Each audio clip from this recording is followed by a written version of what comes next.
Hello Libra, welcome back to my channel. I am Mariana and I will do the vibes inside for you today.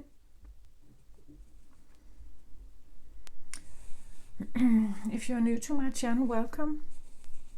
I'm happy to have you here. I hope you like what I do. I'm not a lovey-dovey reader. I actually do quite the opposite. I believe that's what I'm here to do, actually. Sometimes I feel like I'm handling quite heavy energy in the readings because I can. Not because I think it's funny, or I think it's because of what I have experienced that I can somehow still stand in the middle of it and interpret it or bring some kind of message if you are struggling with something.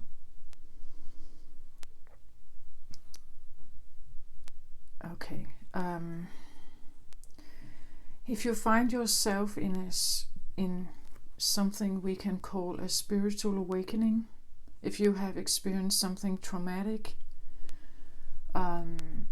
dealing with some heavy energy somehow, maybe you will find something in my readings that may help you, or at least the understanding that you're not alone in this somehow.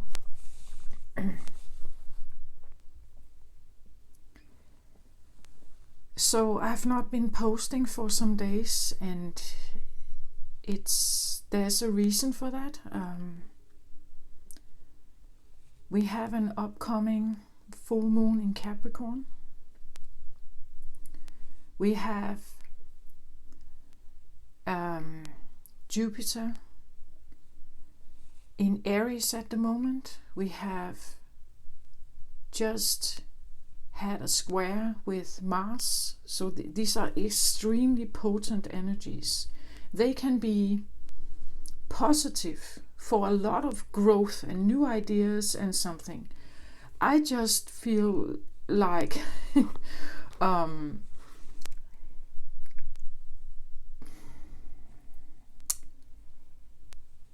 for me, they have been different. I have a Capricorn rising, so I feel the upcoming full moon of this Capricorn energy approaching me. And together with Jupiter in Aries, and my Chiron is in Aries, and I am currently in my Chiron return still. Figuring that one out. And Chiron is, for those who don't know, in the horoscope, Chiron represents the wounded healer. So currently still figuring out something about probably a woundedness in me, but I know that there are many others out there who have these placements also. Maybe not going through the return as I do. So right now, where Chiron is really looking at me, I feel it more intensely, perhaps. Anyway, I pick up on some really heavy energies. And trying actually to position myself somewhere in the middle. I have the red color here. It represents the root chakra, but it comes across as anger, frustration, explosion, very Mars-like or Aries-like energies. Almost Plutonian, like really, it comes across as angry. But it's more than that. It's and we actually see it in the earth at the moment. Like it's volcanoes erupting. Some of the oldest volcanoes are stirring. They are.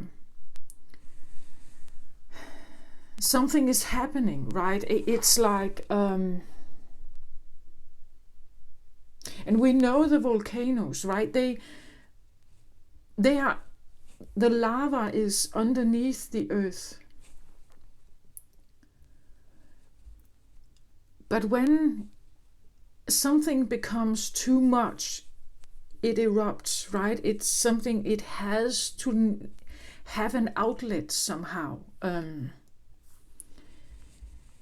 And that's what I feel like. Something has been boiling under the surface for quite some time, and now it's like it's a very, I get it, like a very angry energy. I have Shiva here on this side, and I need to get myself a statue of Kali also. So a masculine aspect, and over here I should have Kali, the feminine aspect as well. Or maybe I should have both of them over here, because Kali is, she's what we call a dark feminine energy. She works with the energy of bitterness and jealousy and the being judged wrongly, all these being having accusation thrown at you, but it was not you, right? Like she works with all this frustrating, angry, bitter, resentful energy of the feminine. And I just get the feeling it's something about the balance and the polarities, feminine, masculine. It's north and south. It's the poles have also shifted, right? We have now we have Taurus and Scorpio. The poles are now Taurus and Scorpio, and they were Gemini and Sagittarius. So we have a different pole orientation, and with Scorpio in the midst, ruled by Pluto, I just feel like we have to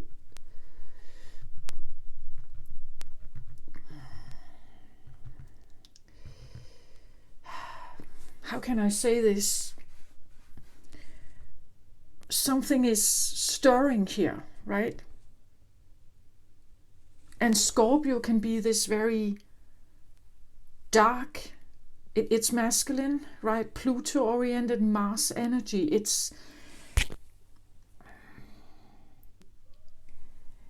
It can be very deep, it can be secretive, it can be dark, it can be revengeful. It and I get that kind of feeling. But at the same time, someone or something trying to still keep it a bit under control. But it's definitely stirring, right? It's definitely here. It's very angry, and it has to do with root, like these are fundamental root being you could say the first chakra. This is the chakra of primal attachment, primal connection, primal, still instinctual, baby-like. And something has happened. That there's something happening here that that is stirring. And at the same time, I have this a very this is the green color. For me, this is heart chakra. I also have the rose quartz standing right in the middle here. It's like something needs to come in here and calm these waters. Maybe that's what someone is trying to do. This is not a romantic thing, the green color, for me. Just my interpretation, right? The green and the rosy all represents heart chakra. So from the heart chakra, we can bring something forward, or we can experience something. For me, the rosy color has to do with romance. It has to do with falling in love, being high on love. It's this exhilarating, rose-colored, unicorn, rainbow-like feeling. The dreams, the fantasies, all the,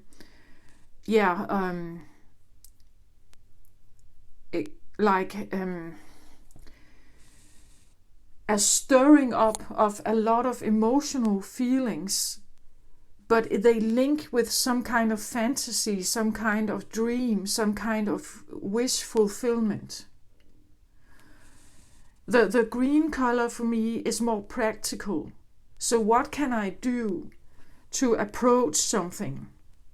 What can I practically do to deal with something like this, perhaps, here? So if someone is very angry over here, or you feel, it can be an internal process also here, right? Maybe between your yin and yang or something, I don't know, but there is something about two different energies meeting here, meeting up, or having some kind of encounter. Maybe it's energetic. For me, it's very energetic, right? This is something I feel, but I have been feeling this for the last week or so. It has really been stirring, and now we have these volcano eruptions, and it fits Saturn in return. We have Jupiter and Aries, right? That's like it can be an extremely beneficial time. Many new creative ideas, positive. It's the Fool energy. This is where I can do this. I can go out there and do this. That for some of you maybe it is like that. But this is not what I pick up on. I pick up on this, like almost the opposite. You could say an emperor in reverse, someone who never, a repressed lion energy, right? This something that has been kept in check, controlled or something, right? Something that has been restricted. And it has potential, right? It has the potential of the Fool. It just doesn't know it because it has never gotten to that point. It has never been receiving the pat on the shoulder. It has never received support. So it's an angry or a frustrated energy here. I hope you get my point. This is what I pick up on. So if this is not what you feel like, if you don't feel that energy in your life right now, this is not for you. You can click off, right? But this is what I pick up on. I feel like for a long time I've been connected a lot with earth energy, feminine earth energy. I pick up on some of this.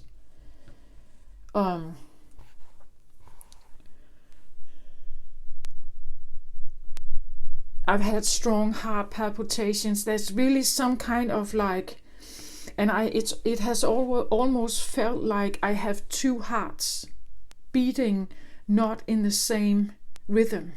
I don't know. But that's what it feels like. They have kind of been competing, or they have been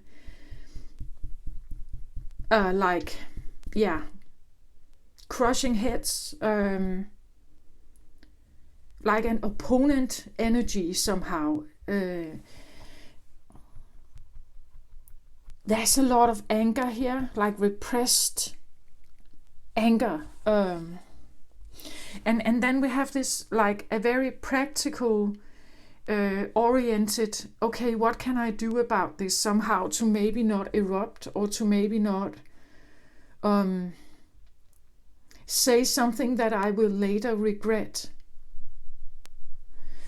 This can be the feeling that I come towards this with compassion, right? I show an openness. I choose to listen, no matter how angry this is. I choose to be the one that listens. I choose to be the one that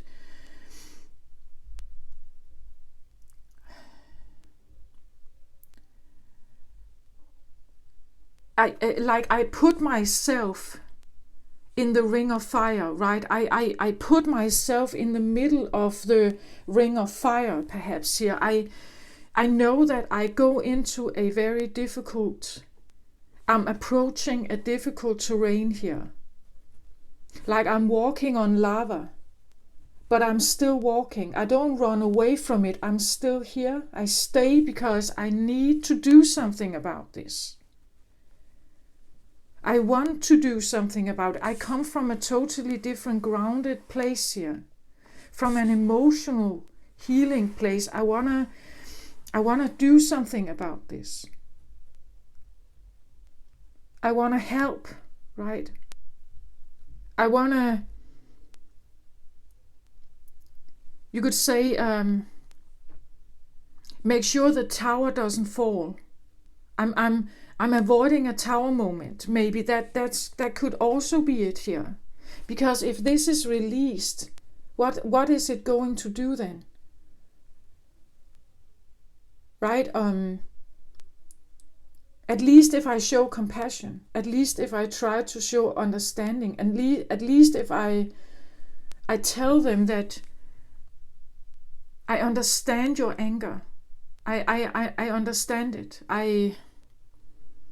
I'm so sorry you have went through that. I'm so sorry you have gone through this. I'm so sorry you had this experience, but I really wanna be there. I really wanna try to how can we figure this out somehow. So we see a very angry energy that is maybe projecting. It's accusing, it's doubting, it has mistrust, it's angry. Maybe it's even violent, aggressive, defensive, or even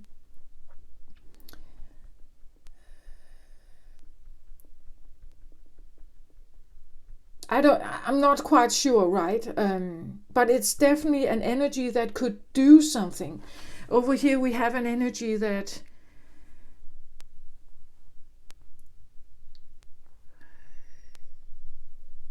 I feel like it understands. Like it's not apologetic. It's almost like an external influence coming in here that says, okay, I see this is bad. This is really eruptive. Okay. What can I do for you? What can I do for you? Right? It wants to put in an assistance here. Be available with some kind of assistance. In maybe a very practical way.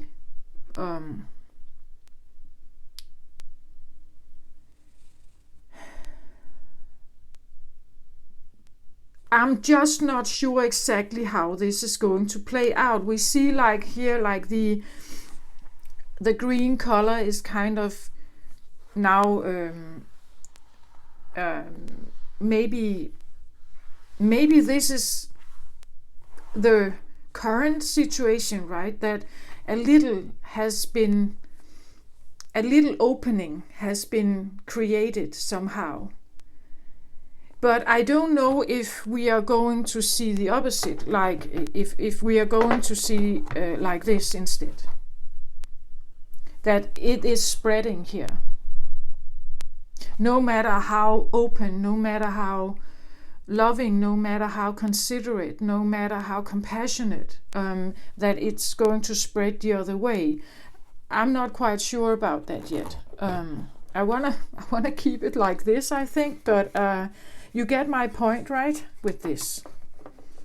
If you feel like you are in a situation, or you just pick up on energies like this could be for you. I have felt this for the last week or so.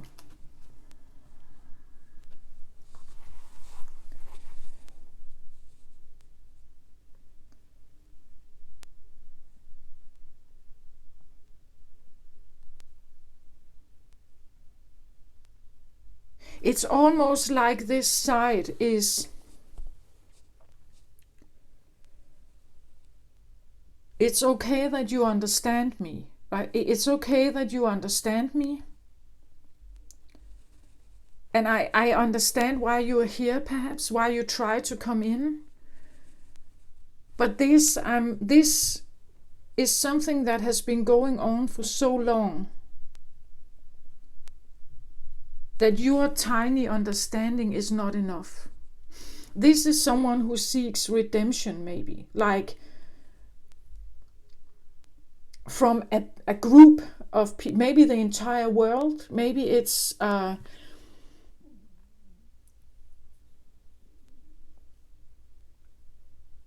it could even be like, I said something about that before, that I pick up on earth energy. Like, this can literally be earth wanting our attention, right?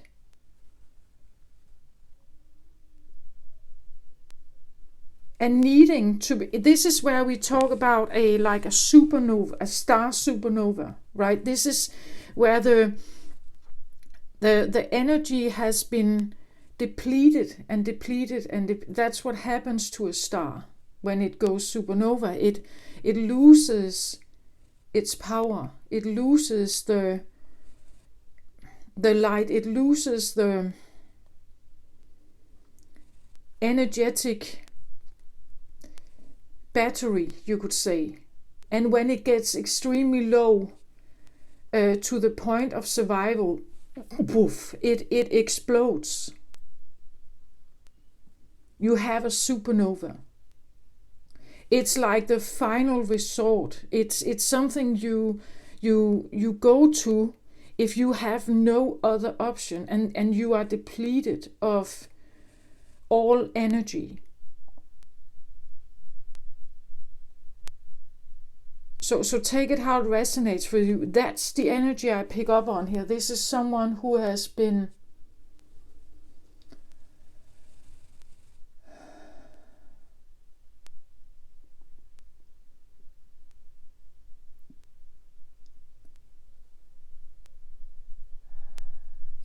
I can't even describe it. It's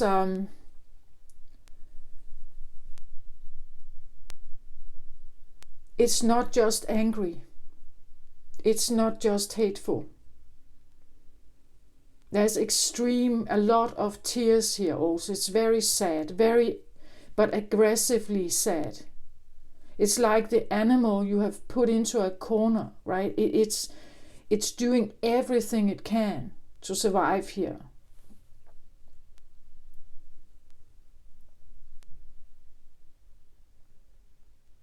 Someone is experiencing where they are put in the corner, where they are pressured, like a maximum pressure put on them. So they will now have a reaction that is normally not their reaction. That is normally not what we expect.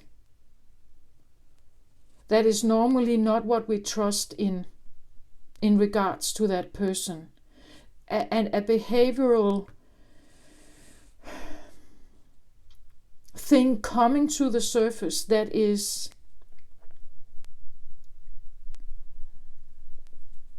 very aggressive and not easy to tame. So it can be an experience you have within yourself also. It can be and someone, you're trying to control it maybe, to still keep it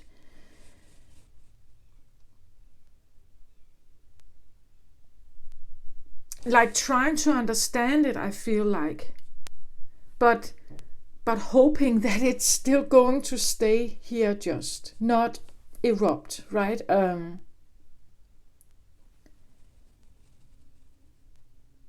So it can be a part of yourself that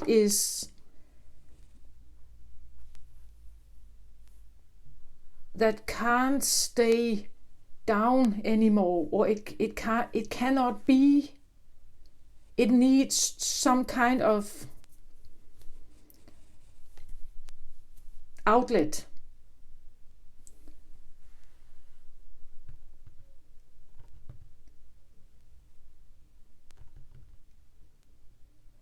And this can be scorpionic.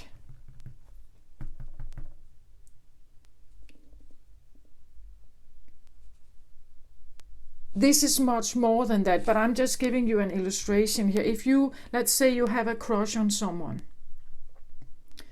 a deep, deep crush on someone, and you really just wanted them to be there with you, and you approach them and they say no, and you they are not showing you any interest at all, and you are so hooked into them, and like sometimes the mind can really play us here, that we can get to the point where there is an obsession. Again, I get scorpionic energy, an obsession about something that you want so deeply, so strongly, and you were denied it. So you had to take all that love, that passion, you had to take it back. You had to retrieve it somehow into yourself, right? You had to. This is where where someone becomes a stalker, right? This is where someone can tip over, and instead of realizing, okay, they don't want me, I have to, find a way to deal with this rejection. This is where we have someone who can't do that. They are still obsessed with the idea that this is going to happen. I have to make this happen. Someone can become a stalker, even worse, right? I'm not saying it's going to happen, but you get the point. I get, like, a person who feels the rejection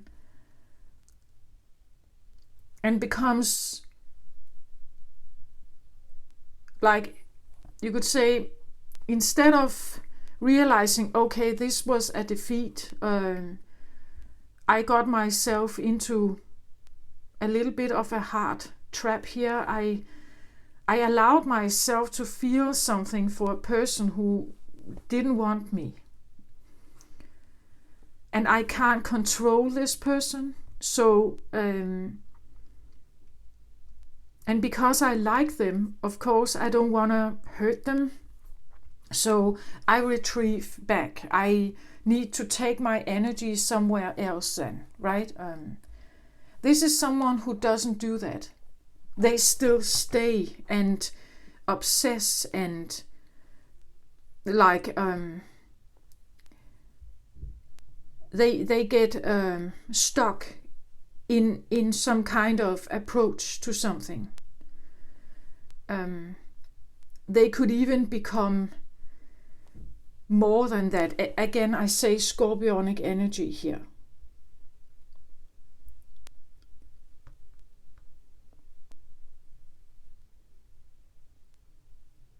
It could definitely be someone who has been rejected many, many times, I think.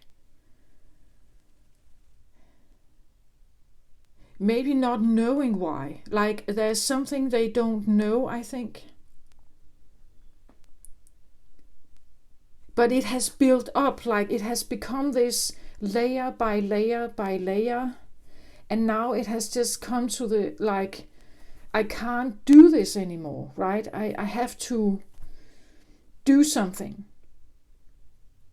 So from being maybe a behavior that is laying right underneath the surface, and someone has controlled it, you haven't done anything yet. Now it is a time where someone could actually do something.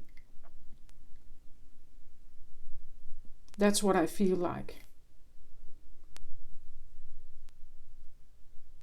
It could have been an anger that has never been expressed, so it has never been said, verbalized, it has never been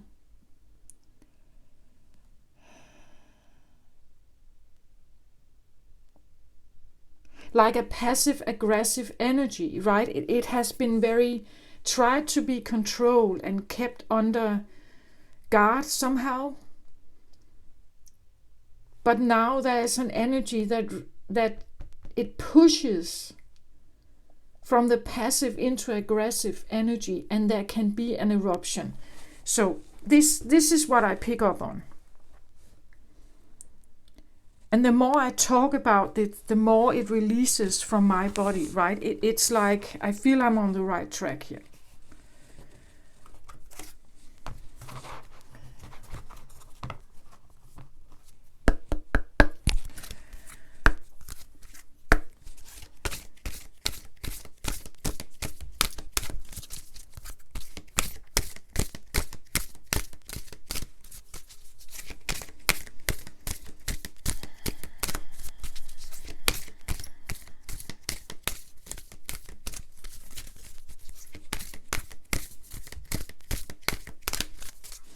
I even noticed, I don't know if you can see it, but the little mark here on the maps, or the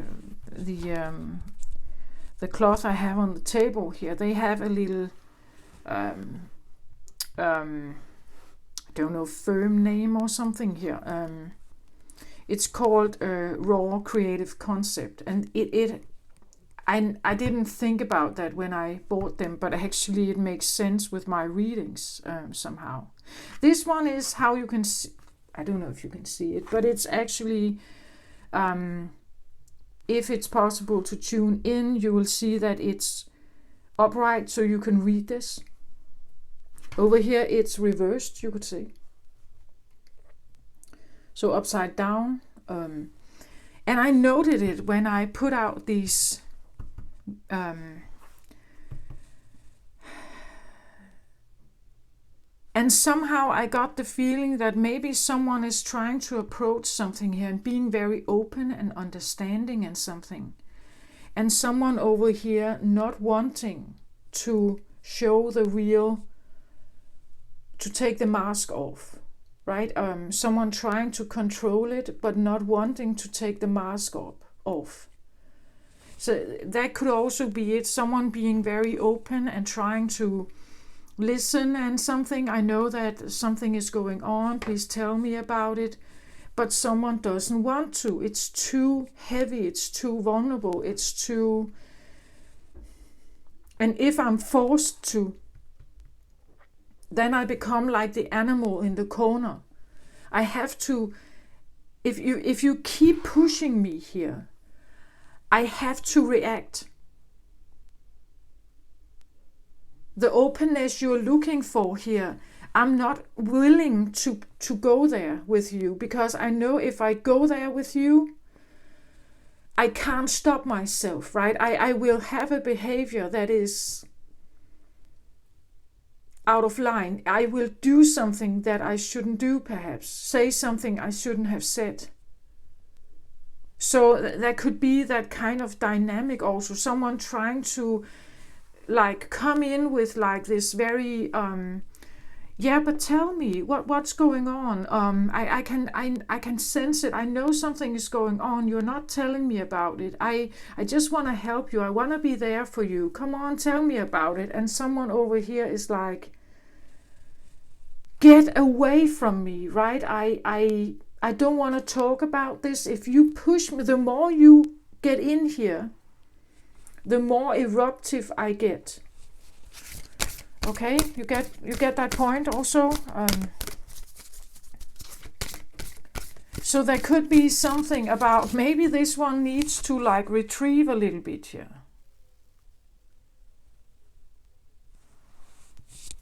Right? Let's have a look at this.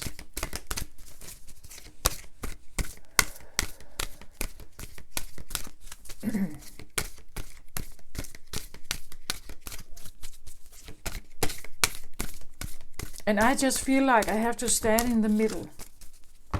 Like an observer here, observing a dynamic, maybe a dynamic that moves back and forth here, right? A dynamic that is trying to figure out how to approach each other here. And I'm observing it. Emotionally, empathically observing it.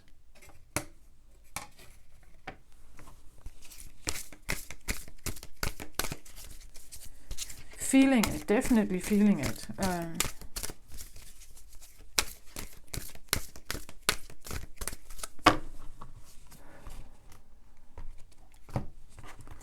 So this is the Gaia Oracle. So this would be Earth, right? This is Gaia. Perception beyond the veil of illusion.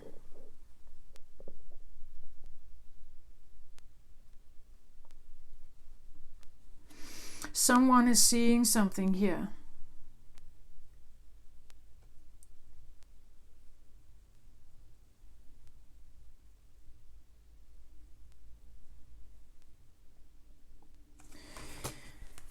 Okay, this is so interesting. I recently was drawn back to during the last few days, drawn back to the film called The Silence of the Lambs, with Jodie Foster and Anthony Hopkins. And that's not an easy movie. It's actually a very dark movie. And now it's because on the front there's a picture that shows her face. Jodie Foster's face, and she has the moth here. The moth, it actually looks very much like this. This comes across a little bit more like a butterfly, but the colors of it. And it's placed over her mouth. So we see her face, and then the moth over her mouth here. And it's very interesting with this card, because here it's like I have both of these energies at the same time. I have someone seeing something beyond the veil, third eye here. Someone can see something here. They can see that something is going on, and someone not wanting to talk about it. Throat chakra. Still processing, not able or yet. Had that with the Virgo energy, something about not ready yet to do something, not ready yet to stand up for something, not ready to speak and take the result that comes from it, right? That if I speak my mind, I can ruin something. And I have to be ready for that. That you see, I have both here. It's like someone is maybe taking the moth away. Something that the moth being over her mouth is something like you can't speak. I believe actually there's something about a serial killer putting a moth inside the mouth of his victims, representing some kind of transformation. And Jodie telling the story about the silencing of the lambs, that she just wanted the lambs, it was a memory from her childhood, where the lambs in the village where she grew up were slaughtered, and she just wanted to save one, but it was too heavy for her to carry, so she couldn't save it. And that story has kind of stick with her, that she couldn't silence, so comfort or save the lamb, right? And again, the lamb representing not the sheep, but the child, right? The lamb being the young, vulnerable,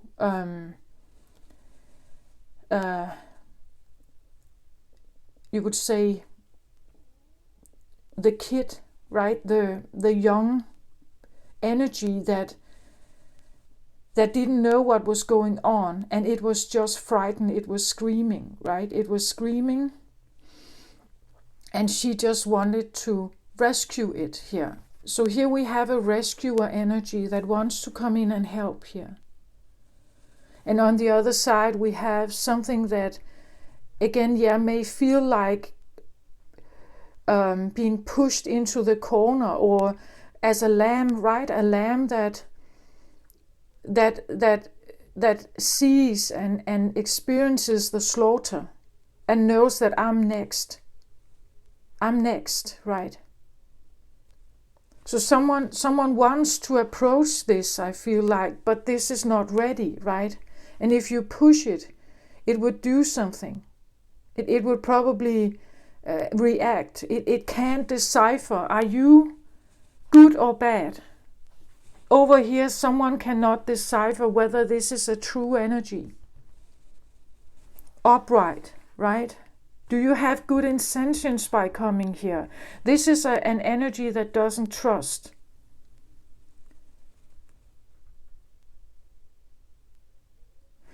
So it's like I have both here. Someone would like a dialogue here, seeing something. But I still get the feeling someone is maybe taking in approaching the idea of speaking, but knowing if I speak up about this, I can create an eruption. I can change a dynamic entirely. If I take my mask off and I show you what's underneath, you will not like this. Someone here is that there is someone who is someone who sees something. She knows something. Perception beyond the veil of illusion. She has seen through the illusion. I believe this one comes in with good intentions. They know someone here. And this could be someone who is very toxic, like they have done, thought of, or will, or are planning to do something explosive here. Someone sees this, is approaching with an energy that says, can we talk about this? Before you do something here. And this is an energy that doesn't want someone to see. They don't want them to know here. Someone is seeing beyond the veil of someone here.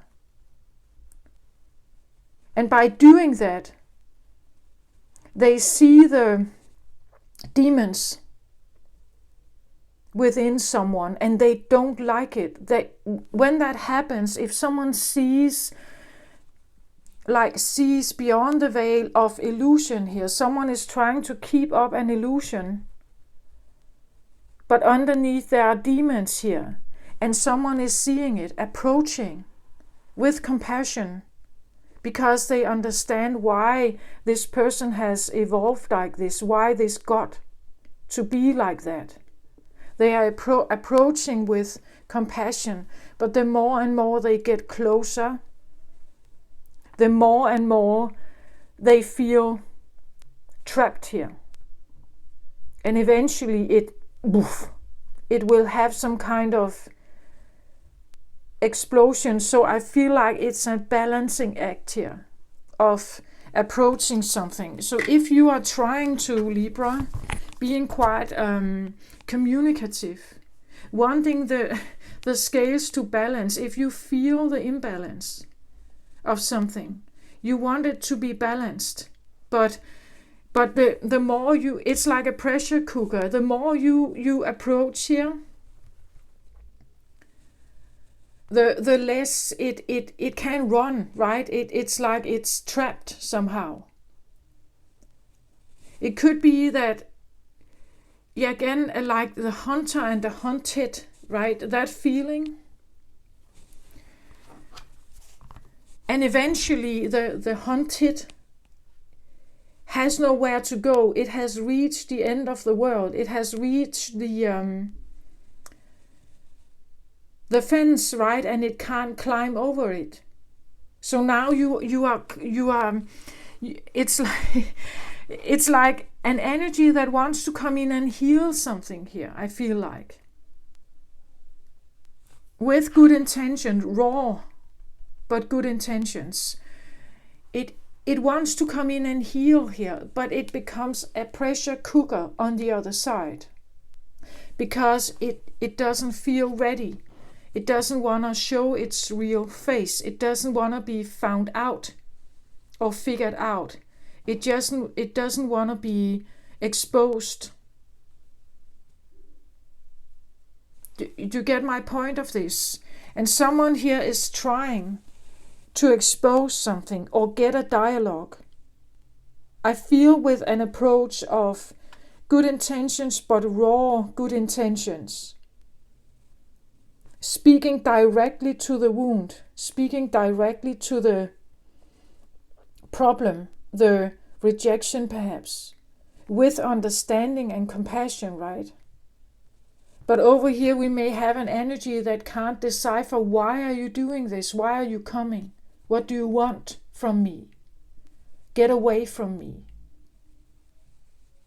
So maybe this energy has to ask itself, what is it that I actually want? Why is it that I feel that I should go here? Especially if they say no. Why do I keep pushing, or why do I keep approaching here? Okay. At the bottom of the deck, I get thinking of you. Yeah. Someone there is a communication between someone here. Like we see the sun. I get this feels energetic to me somehow, right? We have this sun here, right? And we see them almost here and here, right? Like there is some kind of energetic exchange here. Underlying energy is because I think of you, maybe even obsessed with you. Therefore, I come in here. I come in here and I want to talk to you. She comes in with I want to say it seems rather peaceful, beautiful.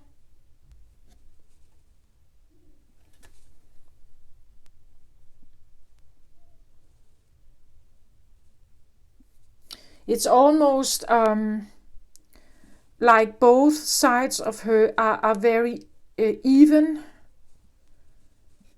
like a very balanced energy. Maybe that's what it's here, like an energy that wants to balance. I said that in the beginning, that something is observing some kind of,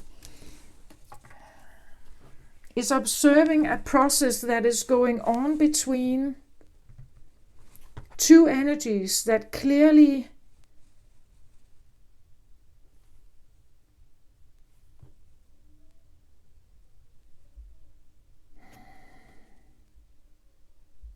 I get they are opposites, and I also get they don't get each other. Like This one feels that, but I come with good intentions. I come to heal. I want to be helpful in any way I can. I want to help you. You're hurting. I know you're hurting. I want to be here for you. Help me. Let me in. Let me see. Allow me to come in, right? Allow me to approach. I'm here for you. I want to help you. Good but raw intentions. But over here we have someone who may not feel ready to take in any help. Again, as I said, an animal, a defeated, wounded, bleeding animal in the corner, trapped in the corner. Even if you approach here, you can't just keep approaching. Eventually it will bite you, right? Maybe you need to retrieve a little bit here.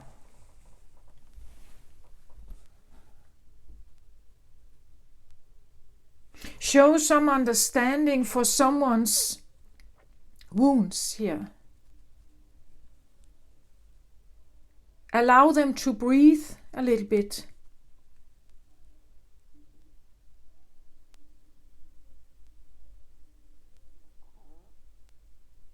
Still, of course, you can let them know that I'm here.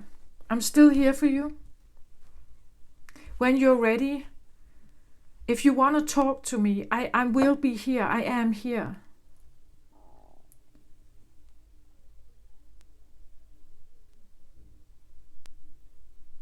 So what's going on is someone trying to, because there is a sense of, I said it's good intentions, but if you cross someone's line, because you are able to see something here, third eye, like psychic perception or something, because you see something doesn't give you the right to cross someone's boundaries, does it?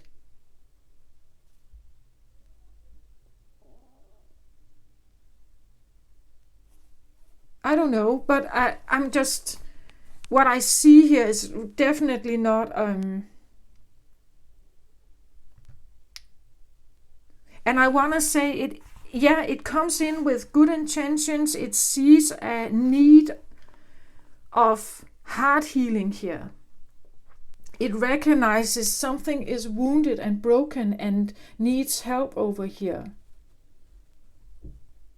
It's angry and sad and resentful and everything, and I come in with all the best intentions, all the best love, all the best care, and something doesn't want it here. Is not ready, doesn't trust, doesn't believe in you. But it's like this seems to want to expand. It seems to want to still go even further in here. Right? It seems to want to get even closer.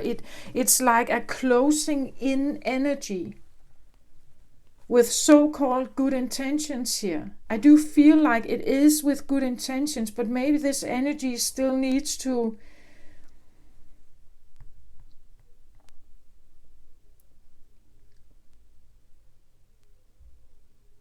if I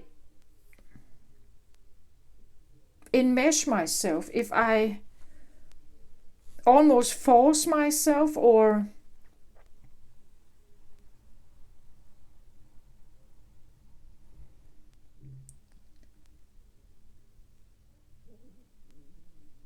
is that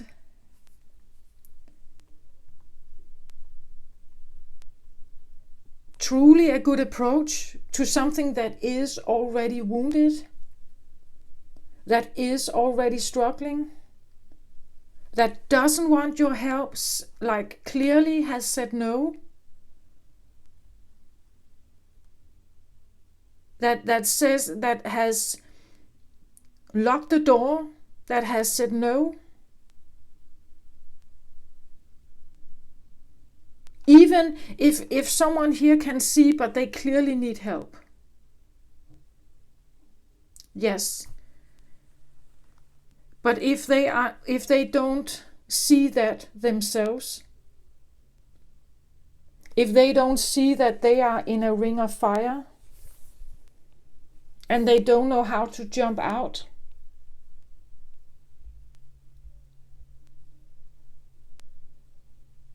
what's going to happen if you keep pushing here?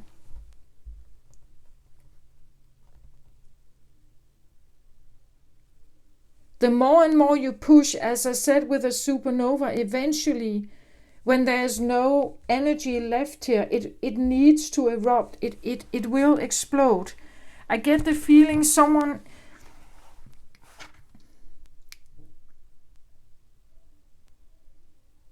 raw but good intentions. I still get that over here, but because they think of you, they clearly think of you, a loving thought, serendipity, they love you here. And because they can see beyond the veil somehow, they have a way of interpreting things telepathically, maybe. They are sending an issue or a message of talk to me, right? Talk is what can transform something for you. I want to talk to you. Let's talk about this. Let me in. Let me witness what you're going through. And the more pressure you put upon it, the more something wants to run, I feel like here. It wants to escape, but it has gotten to a place where it cannot escape anymore. Okay.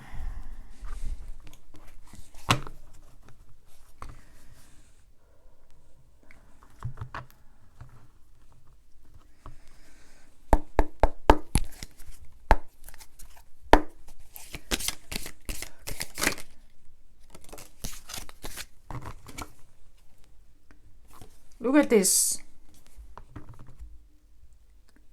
How someone is approaching here, and this one is spitting fire, right?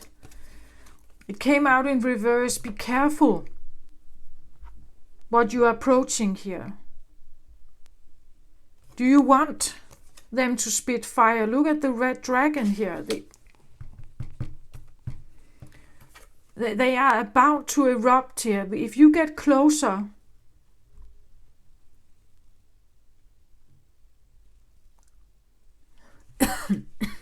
if you get closer here, I get the feeling they are warning you. Someone is warning you here. Something is getting a warning. They send fire towards you, but you see it's not quite hitting you. You only get a vibration of it. Someone is angry here. Don't push me, right? Don't push me.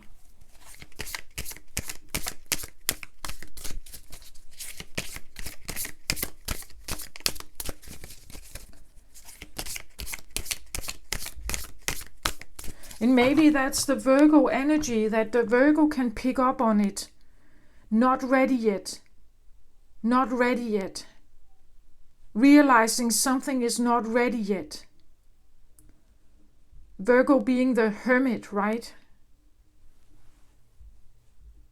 You could say the sage even, right? The seeing beyond the veil. Knowing something is not ready.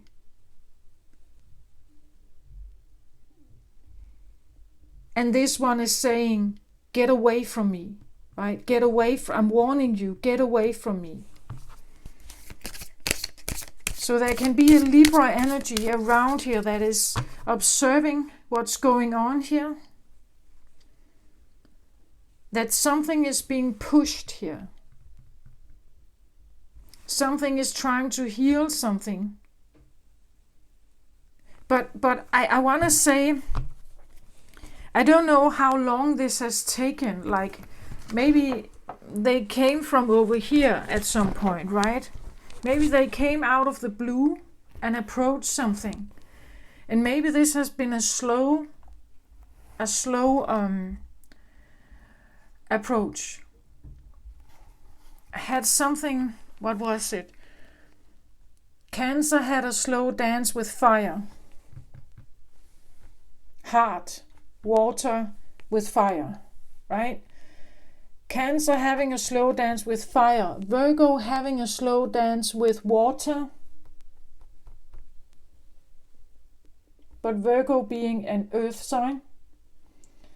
Maybe Libra, you are feeling something here, or you are in, you have a situation where something like you are observing something, or you find yourself trying to balance two very difficult energies here.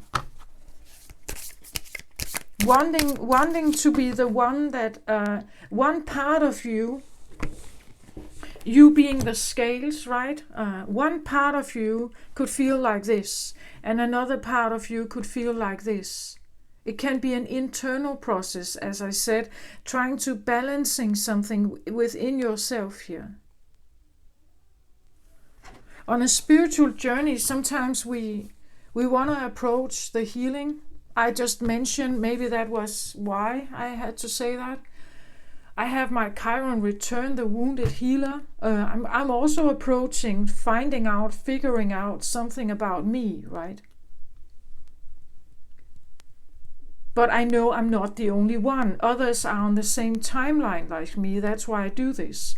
It's like approaching something here.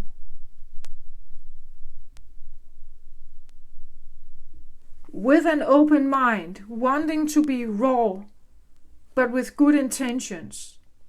Great.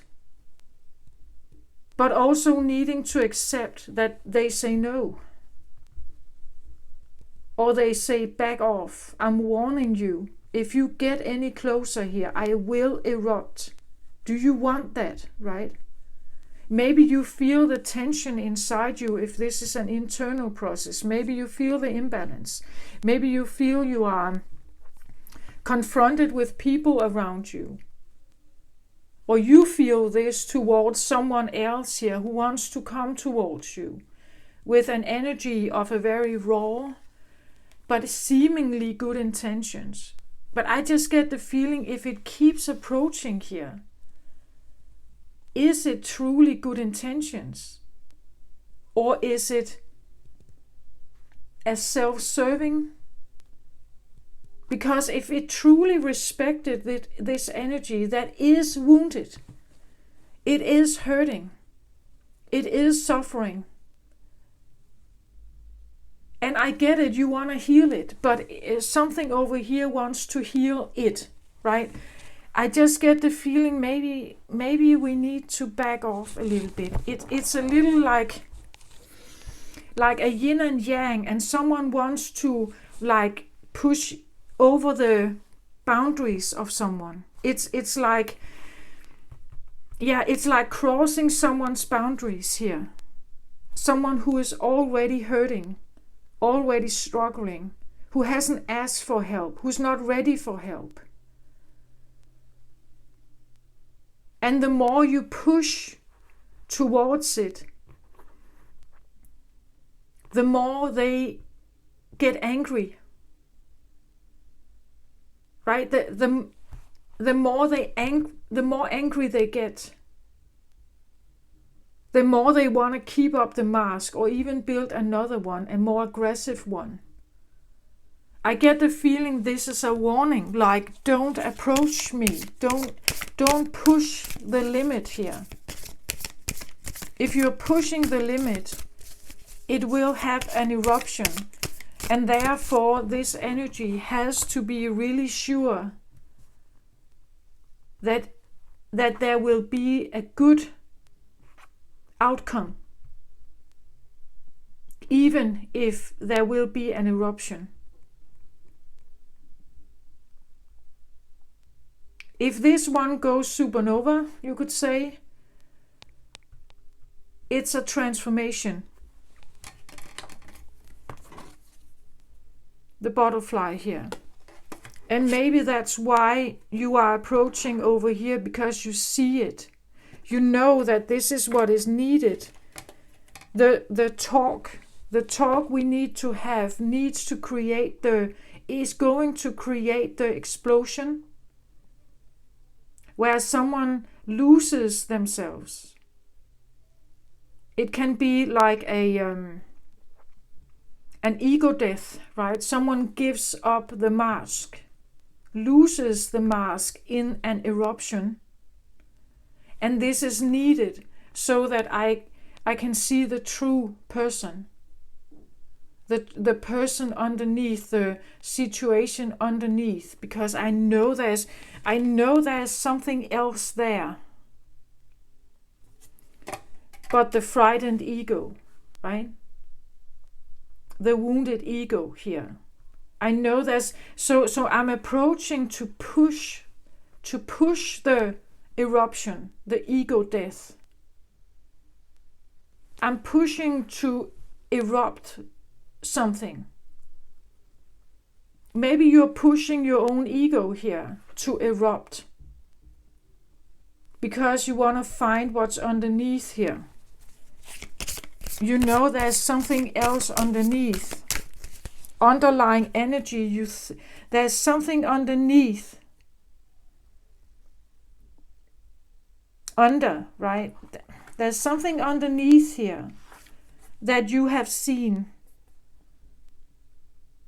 or someone has seen here, and they are pushing for it. They are pushing to find it, or approaching. Keep approaching here to find it, to push the ego death. You could say to maybe create their own ego death.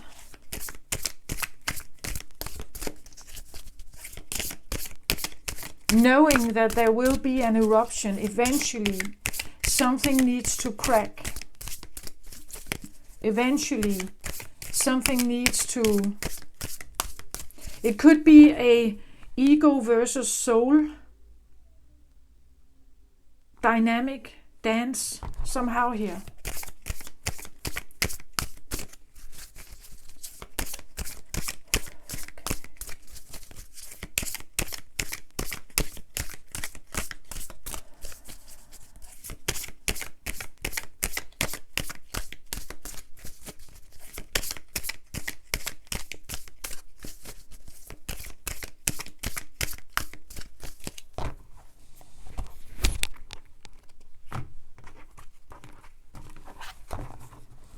Okay, so I'm shown something like this.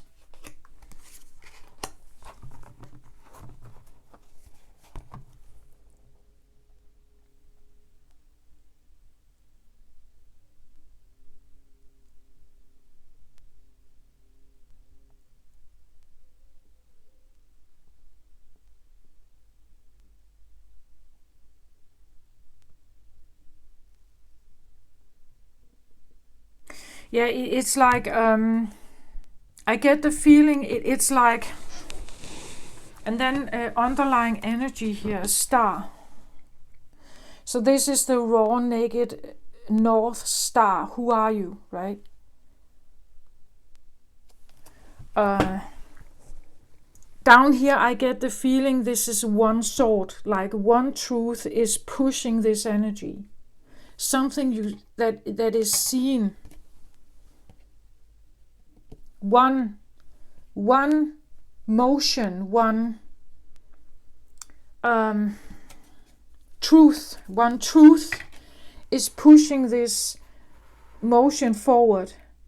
And then I feel like here we have something else. It could be different masks, right? Different.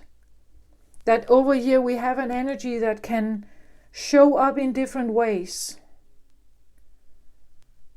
because they use the masks to hide something, to hide behind. It's the only thing that is defending them. Underneath there is something else. The ego here, maybe the truth that there's something that is like a trumping, a trump.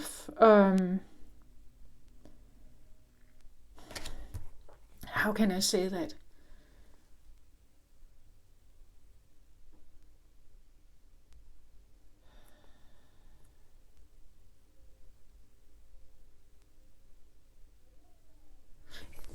This is a combination of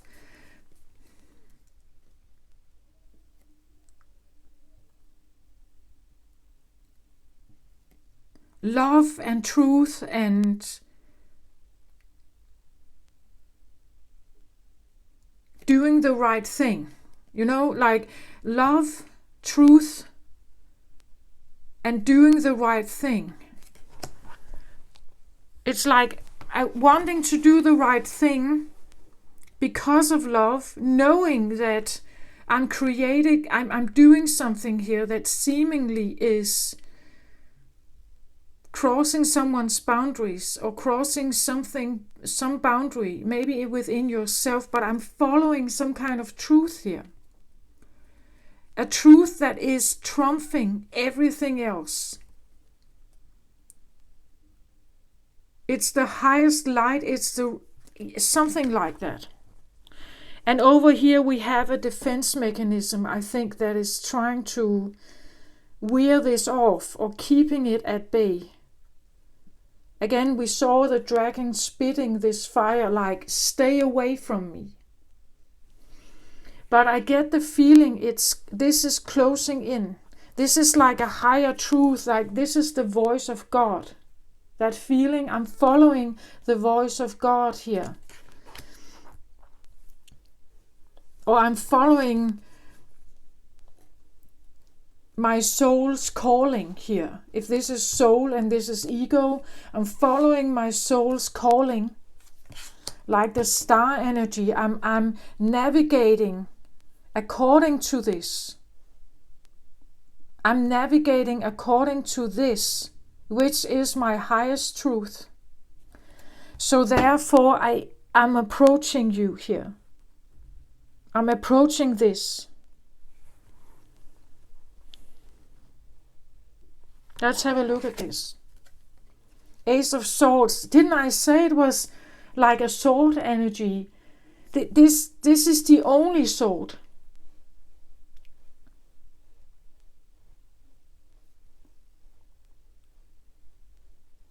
How the sun is shining on it, right? It's almost like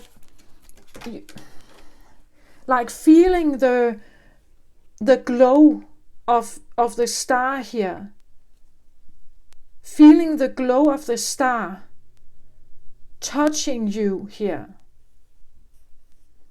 The glow of God's hand touching you.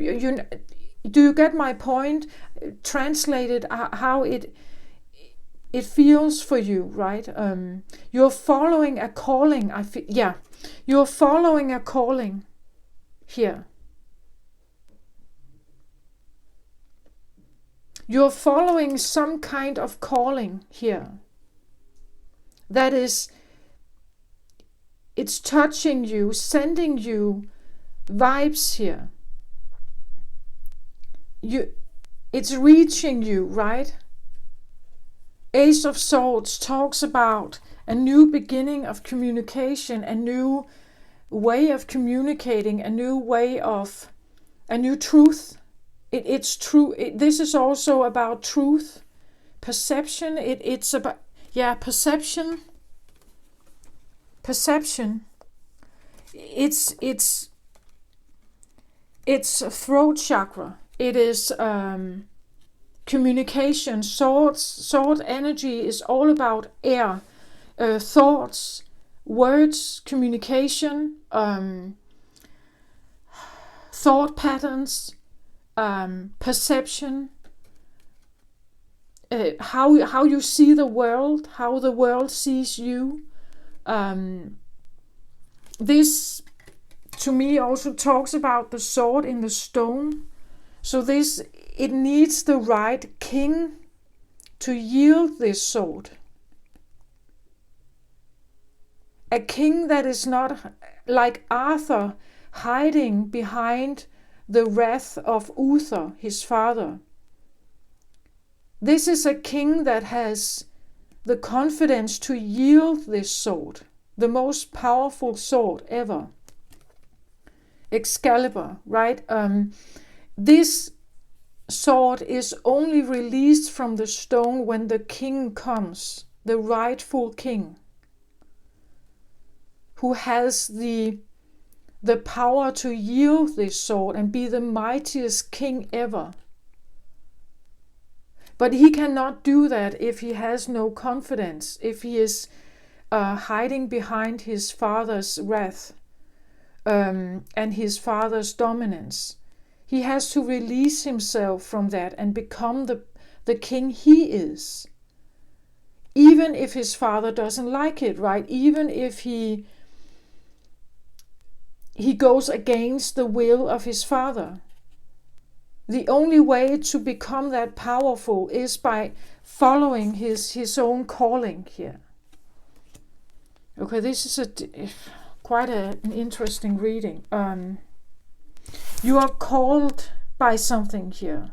Something is calling you to stand up for yourself and become like, it's almost like Excalibur is calling you.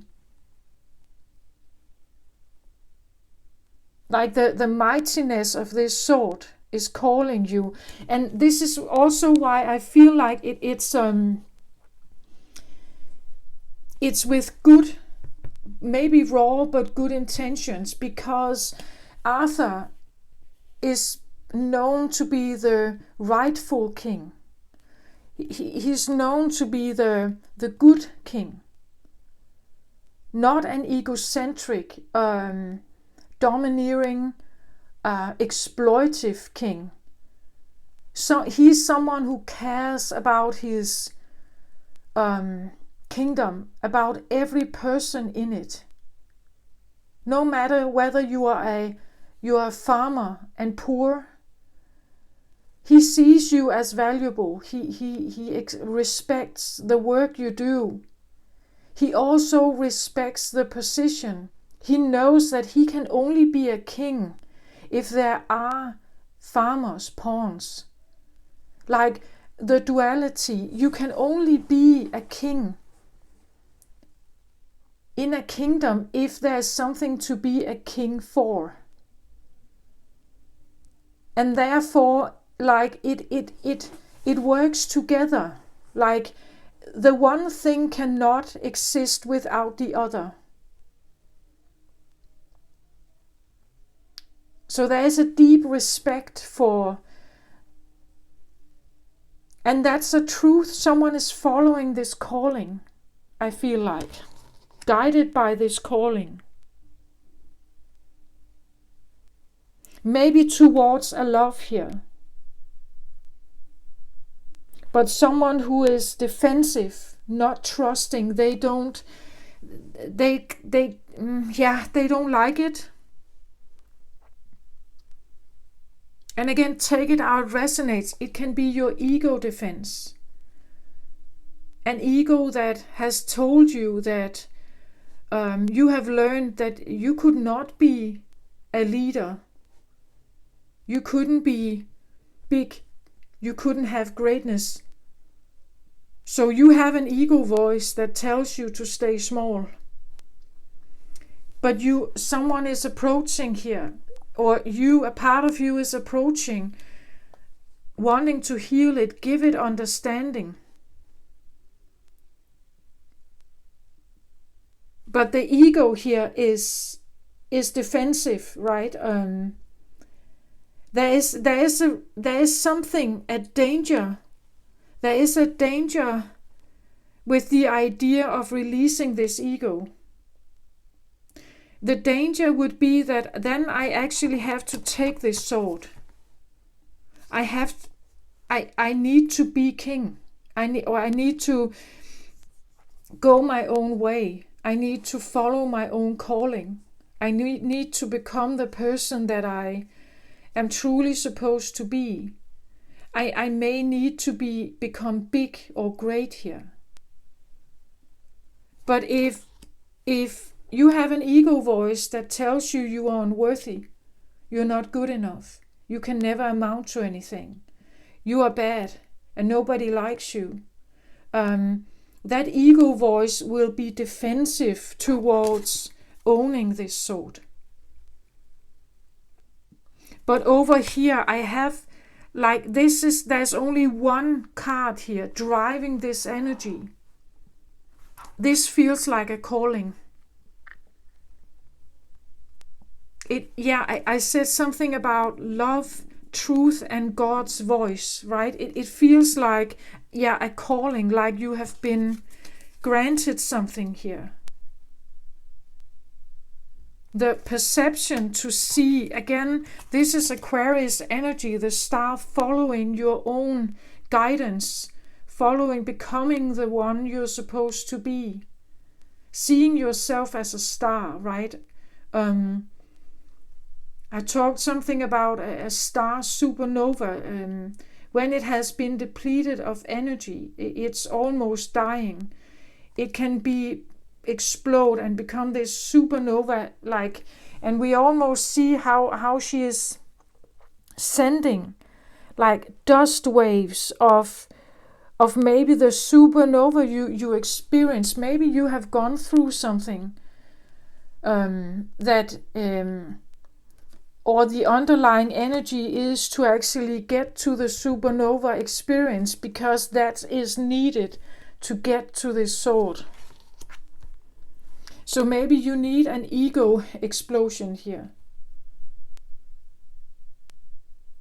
You need to, and maybe that's why this one is slowly but surely pushing with a raw but good intention here. Because it's needed. There's something underneath this one is not showing it. It doesn't want to go there. It's dangerous. There's danger with owning a greatness like this. So there's fear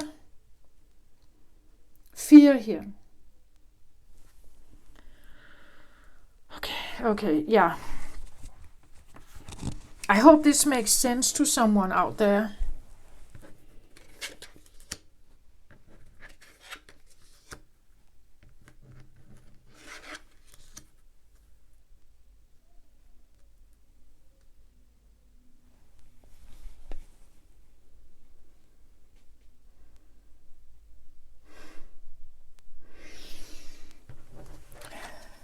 I get Ace of Cups, I get the Queen of Swords, and I get the Knight of Wands.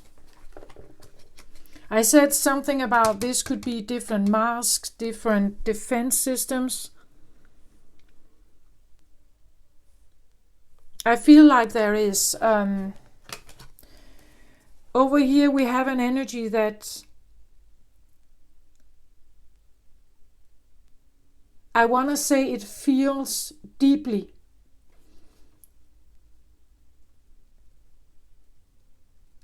Overflowing water here. Maybe highly sensitive, highly emotional.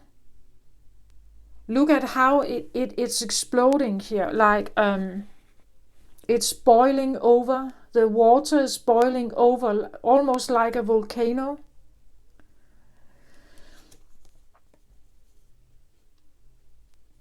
But here it's water, not fire. Overflowing emotions here. Someone could be behind the mask, or this is one mask they're showing, that they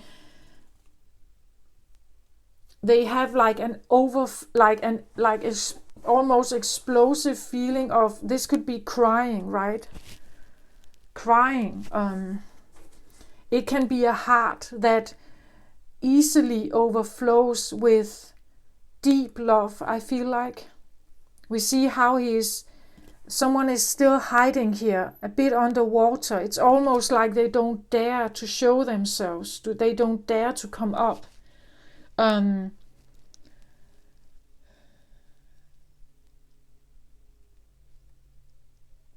golden, beautiful heart here, and then an overflowing, like it can be a very sensitive, very emotional person. They have deep emotions.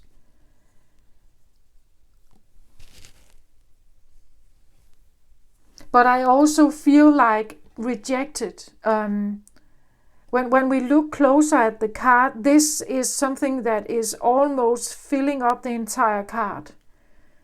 So having a lot of love to give, I feel like a lot of overflowing love for the world maybe. But also we see how it is exploding. It could be like a feeling that your heart erupted, like your heart was broken in pieces. And it's standing on a rock here, in the middle of the ocean. There's no one there.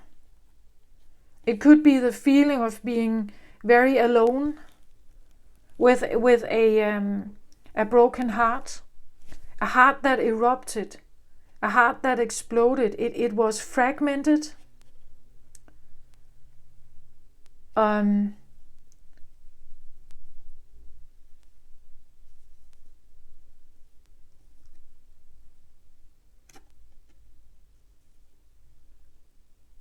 Yeah, I get fragmentation with this, like a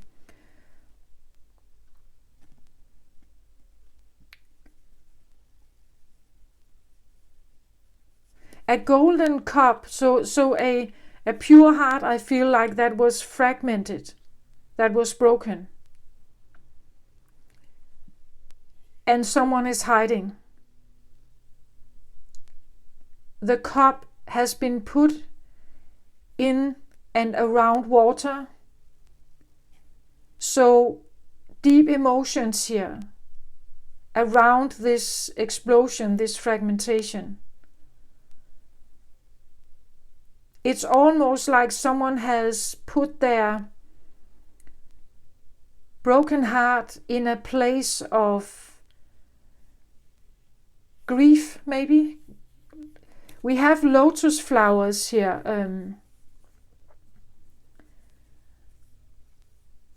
Which can also talk about chakras and healing, and they are actually blossoming. But I just get the feeling of a very lonely place.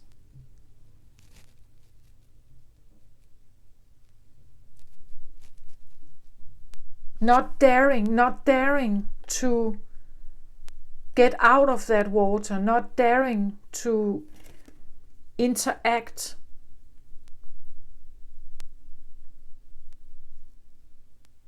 And diving in again. If someone is approaching here, diving in again, hiding behind the water, diving into the water so that you can't see them. Someone is hiding from you, I think. Someone here is hiding due to a fragmented, a broken heart situation. Again, this feeling of they are not ready, like they will dive back in so you can't see them. They become invisible for you. And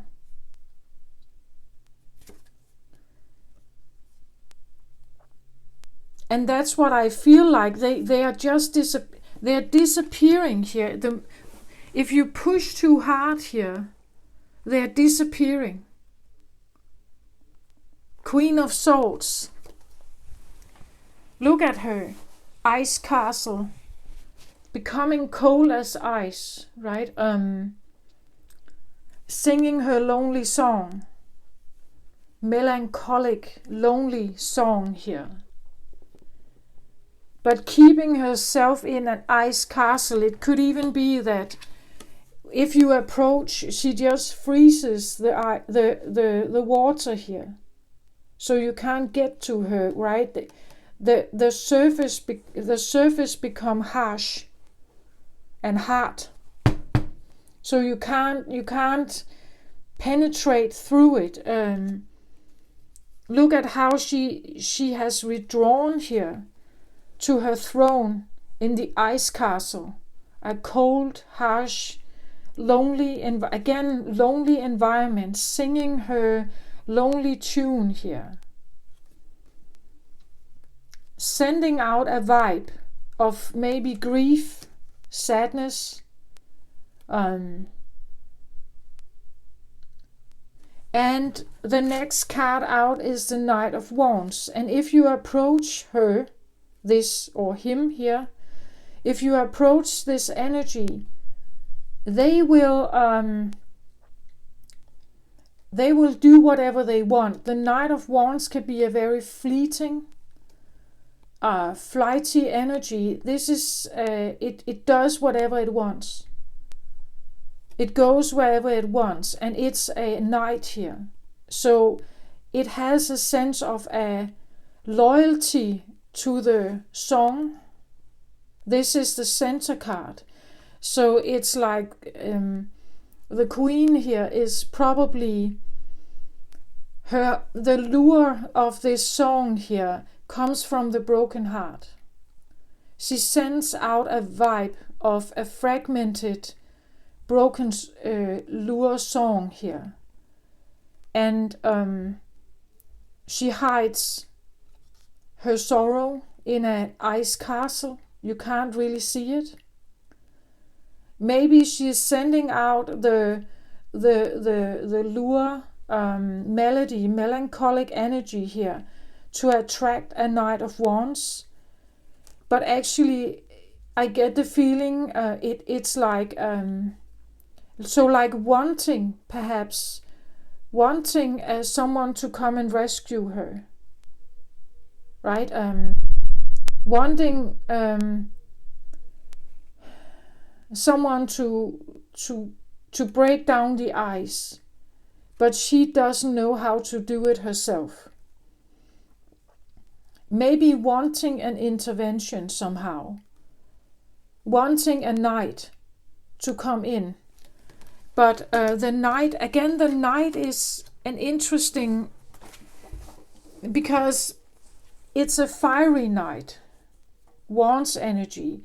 Maybe you need fire energy to melt this ice here. To melt the ice, to get to her somehow. So maybe you do need some kind of fire to get to her. At the same time, I also feel like this can be her own defense. A loyal knight that is trusting the message of this queen to keep anyone out who's fighting for her, who is her loyal supporter, her loyal protector. The knight is usually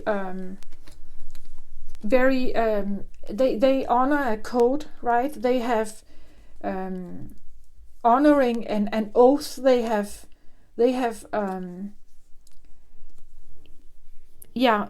are honoring an oath they have given to the kingdom, the king perhaps.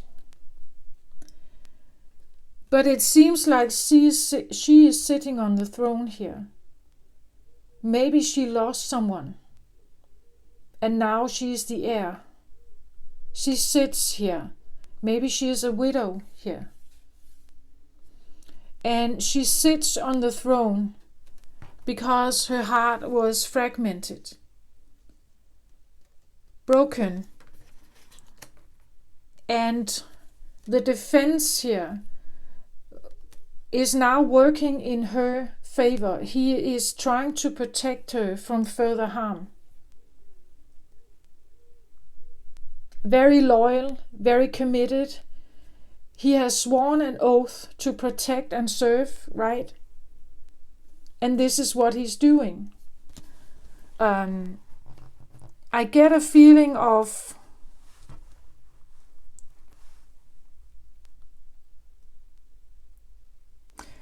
someone who may have undergone a loss, someone who could be a widower or widow,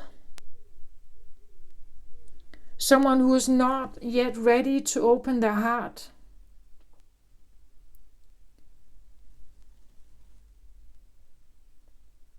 Or at least I want to say they have undergone something. They have lost something here.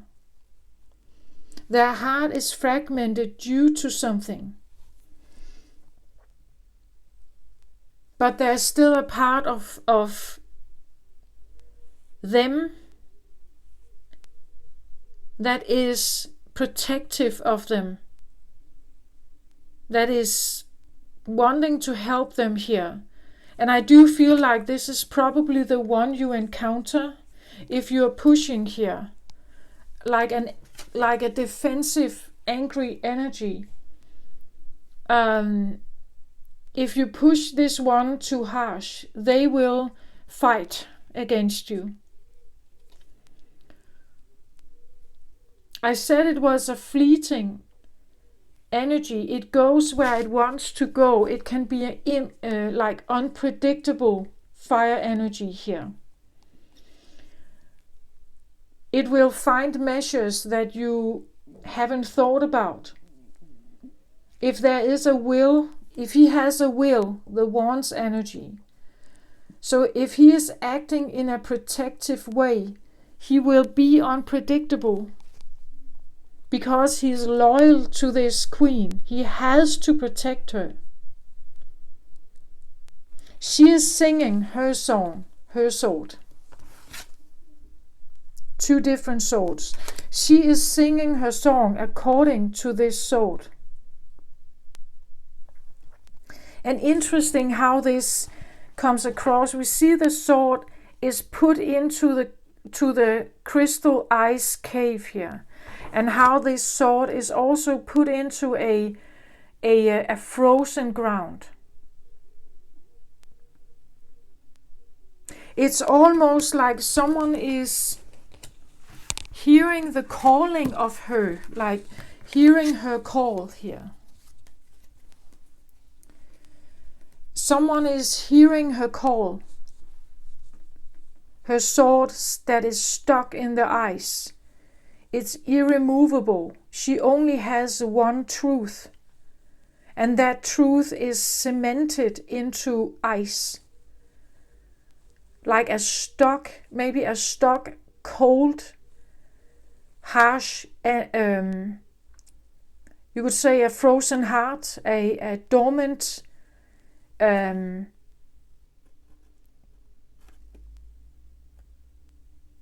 I almost want to say irreversible, a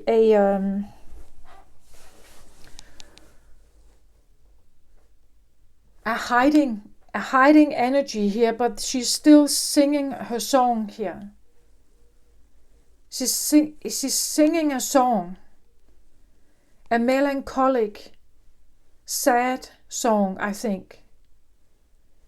And she's sending it somehow out there. Speaking it, saying it, thinking it. That's what she's doing. Sitting alone here.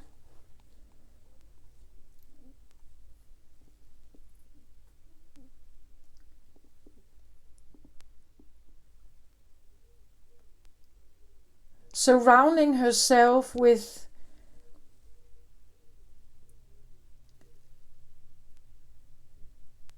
I want to say it could even be like an environment. I don't know if she is alone or isolated or somehow restricted. I feel like it's a protection mechanism. Like she's trying to keep cool, maybe, stay cool. By putting herself in this throne, cooling herself down perhaps. Sticking to a certain belief here.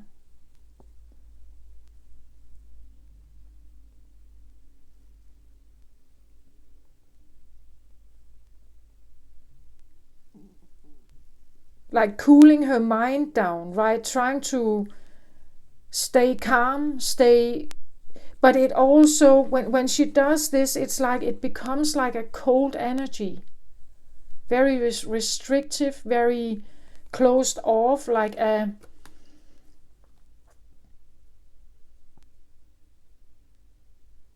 it could even be the feeling that maybe this was not what was intended, but it got to be that way, that someone is sitting like this, and you have a protective, like an ego mechanism maybe around you, like she's sitting in some kind of cave here, cannot get out. She's sending out maybe an energetic or telepathic, but she doesn't dare to step out herself, because she has a programming here that doesn't allow her to stand up.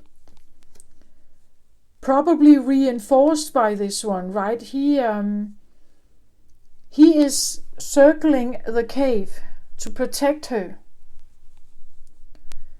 because she's weak, right? Maybe that's what she's told, that she's weak. So he's circling here around her to protect her.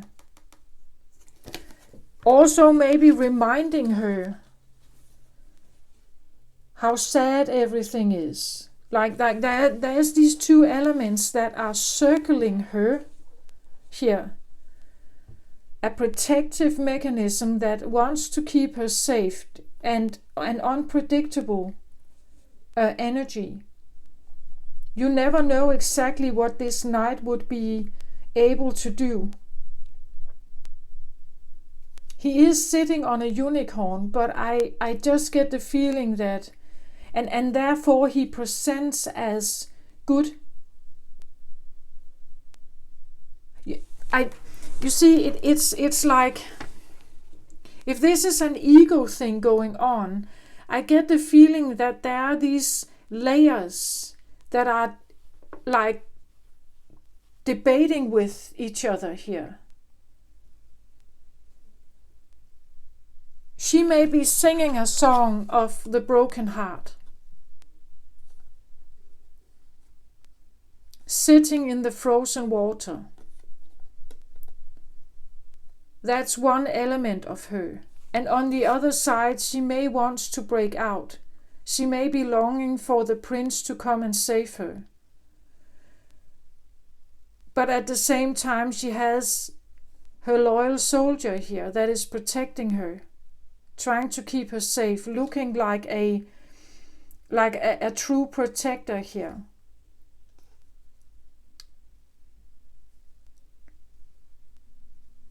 But at the same time, it's not changing anything. It's just keeping things the same. It's keeping things the same. This one, I feel like, is still hurting. But she sticks to her story, right? She sticks to the melancholy. She sticks to the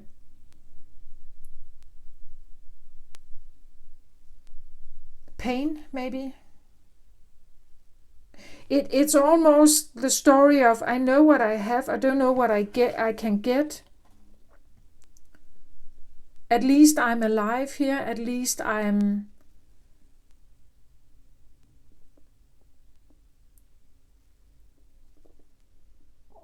again, the Queen of Swords is typically someone who can be quite sharp with their words. She will listen to you, but if you say something that she doesn't like, she would cut your head off. It's like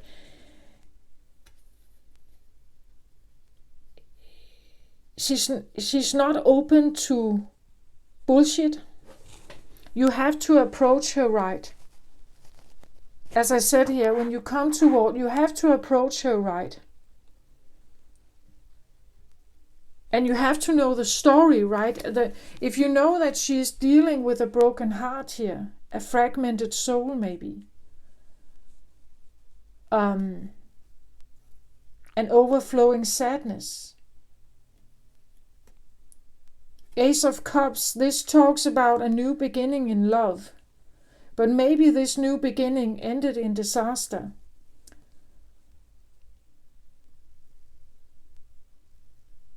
There's only one cup here.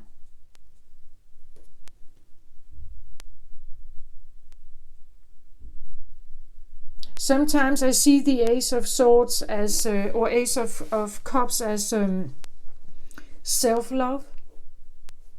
Maybe that's what she's trying to do. Instead of we see this like fragmenting outwards, maybe she's trying to like soul retrieving her soul back.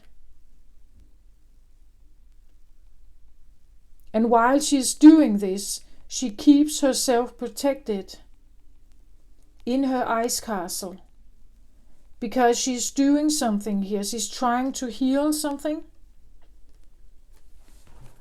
and she has a somewhat loyal energy here that can be quite unpredictable around her, that has sworn to protect her. So I don't know exactly what's going on here, but I hope this makes sense to you. But the interesting thing here is, like I said, this felt like a calling. I get the feeling someone here is drawn to this queen, hearing her song somehow. That's the thinking of you, right? I think about you. I want to bring the sun to you, to your icy thought. I almost said icy thoughts. I wanted to say icy sword. Like I want to bring the sun to you. I want to bring the sun to you, to your icy sword, your icy thoughts.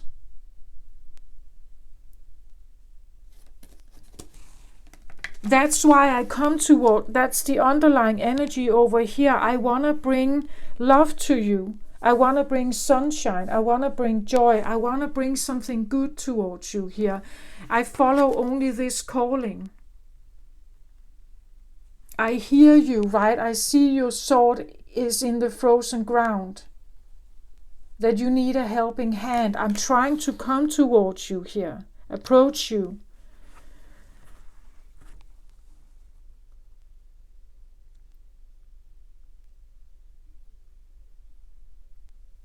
Somehow I just get the feeling this one is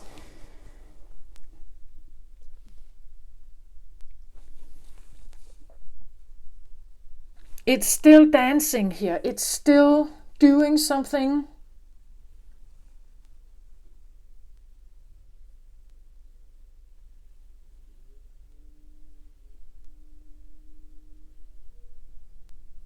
And again, maybe not willing, right? Is still like suffering, is still hurt by something here, and has and I want to say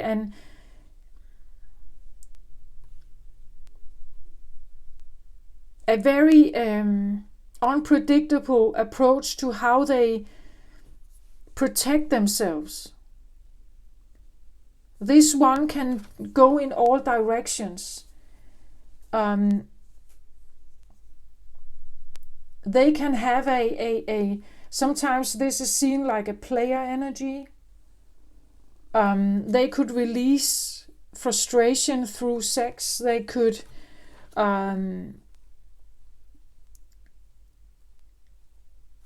as again, unpredictable how they choose to.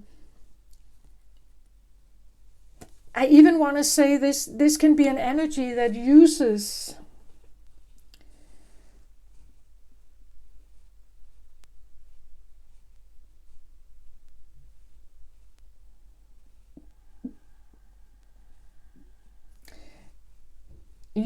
their frustration, to their inner struggle,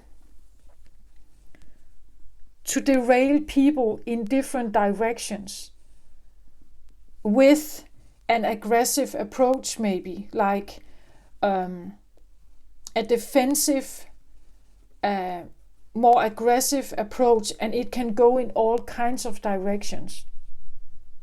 It doesn't stick to one defense mode. It can go in many different directions.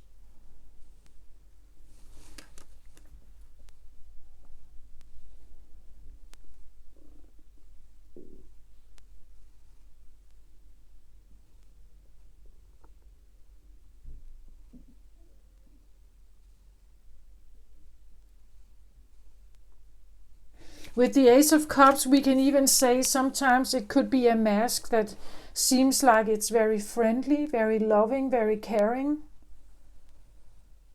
very good-hearted, but it's hiding a little bit here. Maybe a cautious but good-hearted energy, that could be one mask, right? Then there's a mask of being clear throat, like a very clear cut yes or no to something here. Cold, harsh, critical, maybe. Very mind oriented, not very emotional. So you have an emotional energy, a very, like someone who shifts between different masks of defense here, or of, masks, I want to say. Can be cautious but caring, maybe, giving. Can be clear-cut, mind, cold. Can be fleeting, so as I said, can be a player, can be an energy that is leading for people astray. They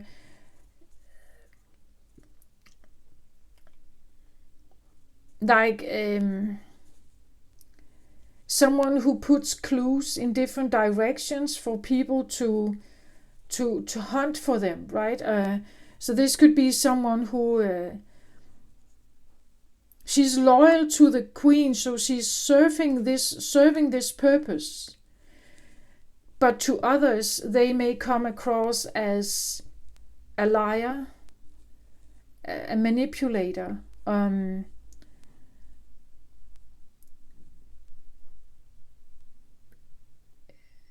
someone who is not trustworthy. So these are like masks, right? But it's interesting how this energy wants to approach the icy sword here. It's like a calling, right? That you're called towards someone here. Queen of Swords. Could be Gemini, Libra, Aquarius. We have Aquarius energy here as well, but I just get the feeling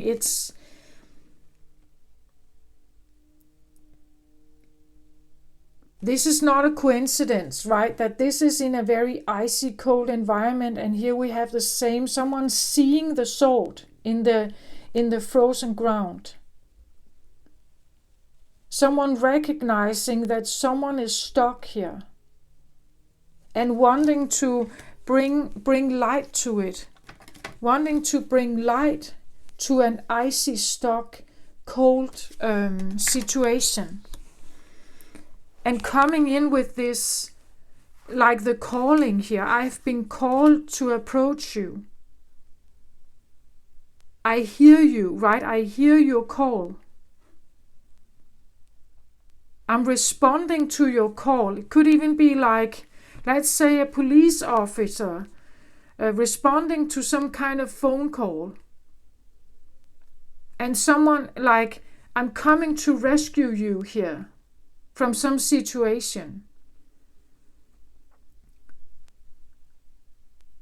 But there will be different energies responding to this approach here. There's one card and it's right underneath this Queen of Swords. This is not a coincidence. This one is called towards the Queen of Swords.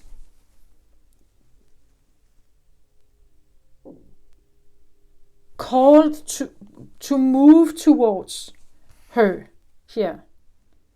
Following a calling here. A naked, raw, true, pure calling.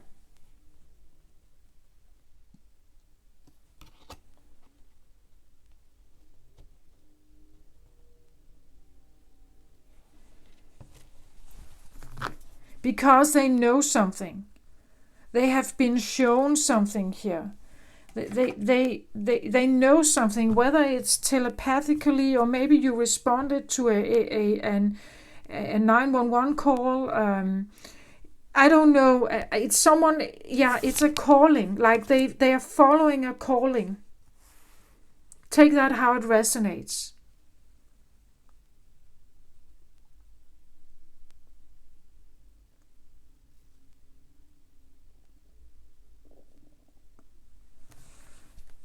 And you are someone over here is thinking about that. They are following a calling here. Something they know, something that is revealed. Something you could say if this is the queen sitting in the castle, she's sending something out here. Maybe telepathically, maybe it's through the throat chakra, something she's saying, something she's singing, something she's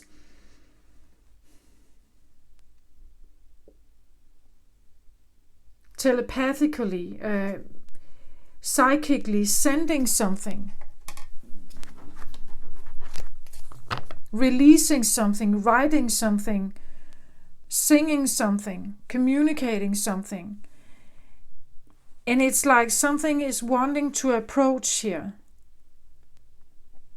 to help, to heal.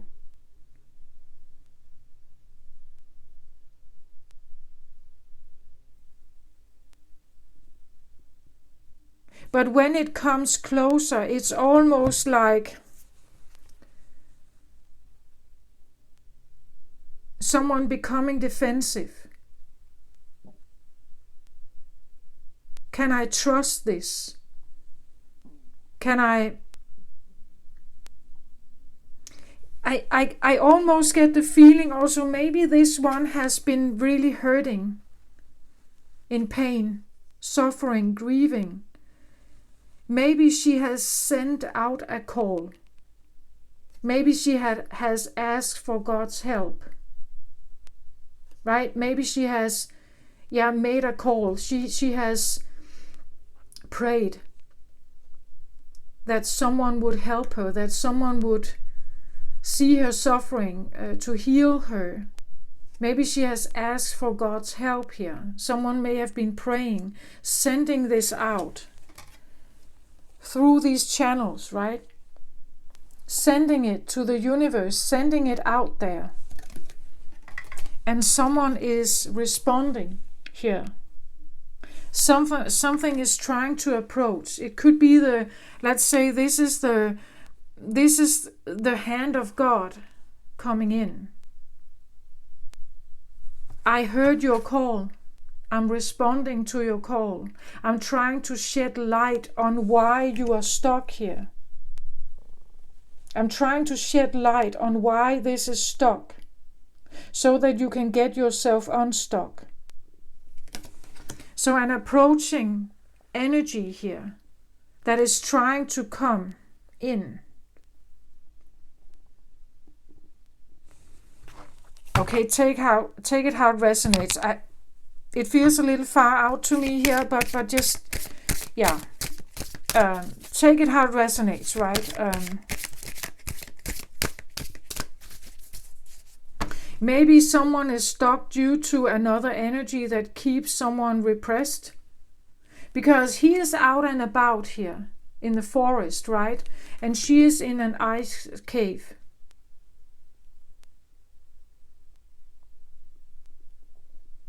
right? Underwater perhaps, hidden somewhere. And he is out and about, right? Like,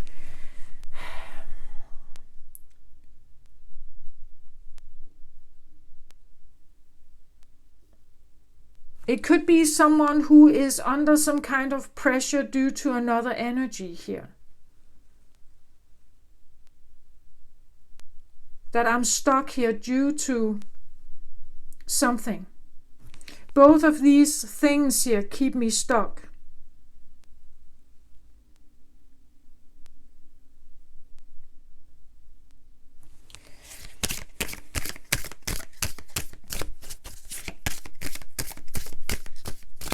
And someone is hearing that calling, trying to respond to it. Take it how it resonates for you, right?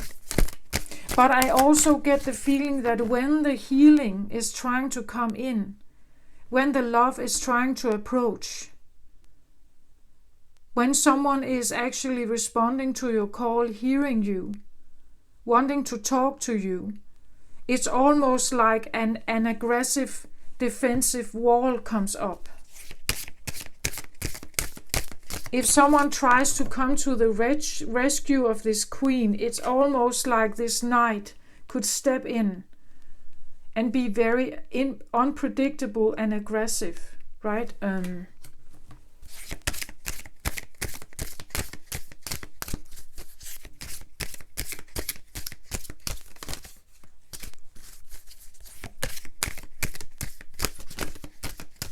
And again, if we take the queen, should be higher ranking than the knight. The knight should be loyal to her. And I do feel like he is, but it's almost it's a very protective way. Maybe overly protective, right? Because he knows that she's hurting. That something happened to her.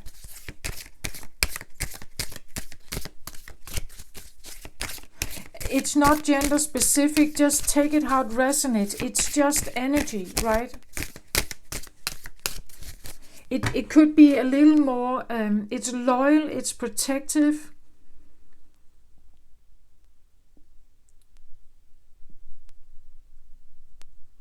But it's also, I feel like, unpredictable. It can go in all different kinds of directions to defend her. To defend the Queen of Swords energy here. That is...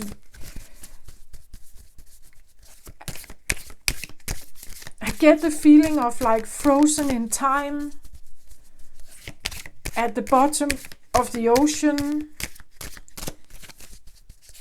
In grief, in melancholy, in... Like she doesn't seem... I don't see her as confident here. I see her like more like a melancholic, like frozen in time. It's like she's dealing with some kind of loss and it has not been healed. She's still singing that song.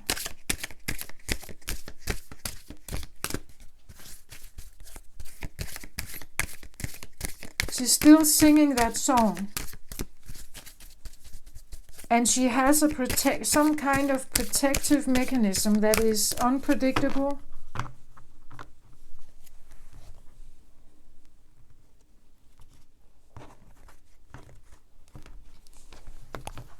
And it will step forward, I feel like. It will step forward if you get too close to her.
So I'm asking, who is this Queen of Swords here? What is this? And I get a Page of Swords.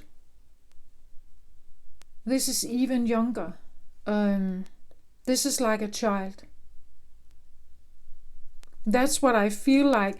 She has grown. She has become an adult. But she's stuck, right? She's stuck in, she could be in an adult body, or he could be an adult body, but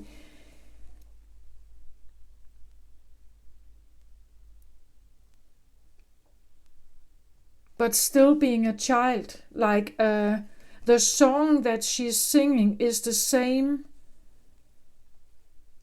It's still immature. It's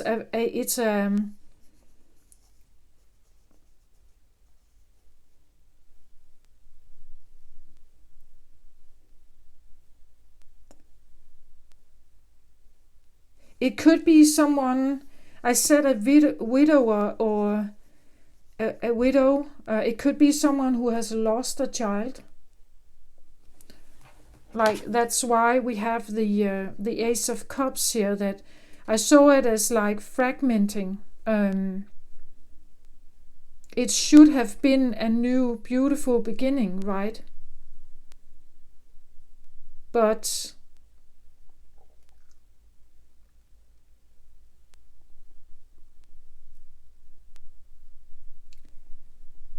someone could be grieving here over the loss of a child.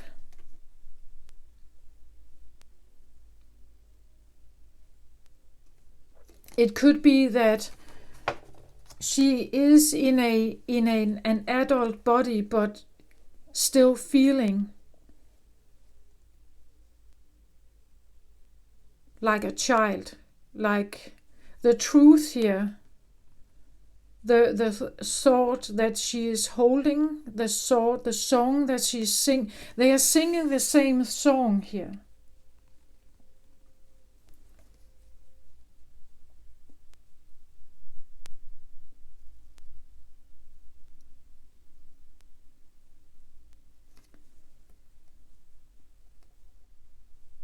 Like a grieving over a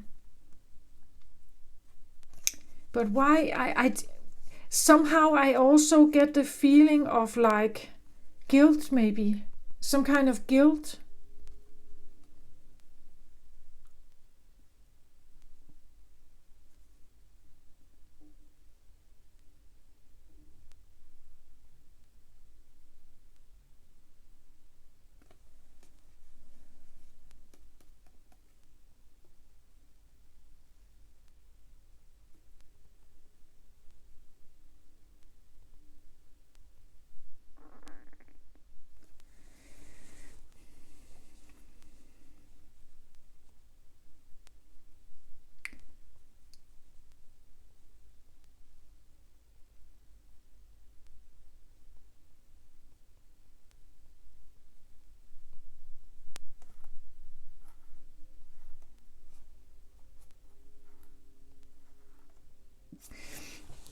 It's interesting how the sword here is pointing upwards, like he is ready to say something. The sword's energy is not necessarily about fighting, but about speaking, about communicating. And he has it upwards, so like, I'm ready to say something. But over here we have the sword is stuck in the ice, pointing downwards. So somehow I get the feeling that someone is not, she's feeling and sending out some signal that she's maybe grieving, but she hasn't spoken about it. Maybe not spoken about what has happened here.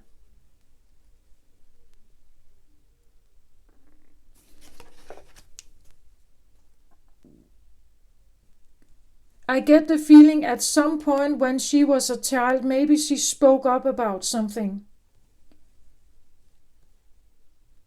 And this is the memory she has. When I speak up about something, this can happen.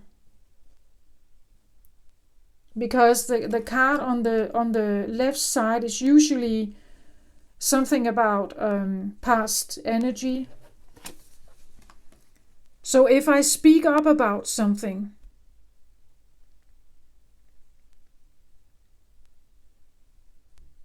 if I stand on dry land here, solid ground, and I speak up about something,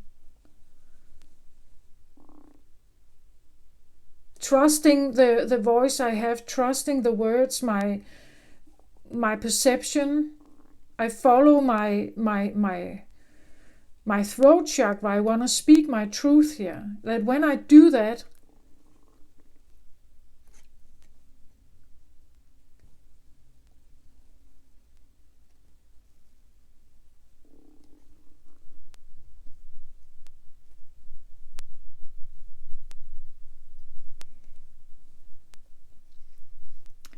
something happens that it did something with my heart here. The head underwater, it's like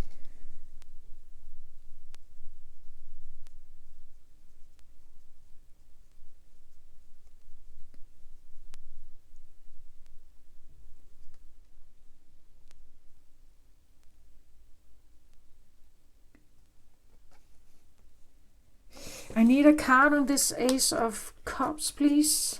I feel like it takes me in so many different directions. So interesting. I go back to the Queen of Swords. I was asking, who is she? And I get the Page of Swords, but also at the bottom of the deck, the King of Swords. So what is going on here? Has someone lost a husband and a child? I said that the knight is serving the king, right? But the king is not there. The queen is. The queen is there.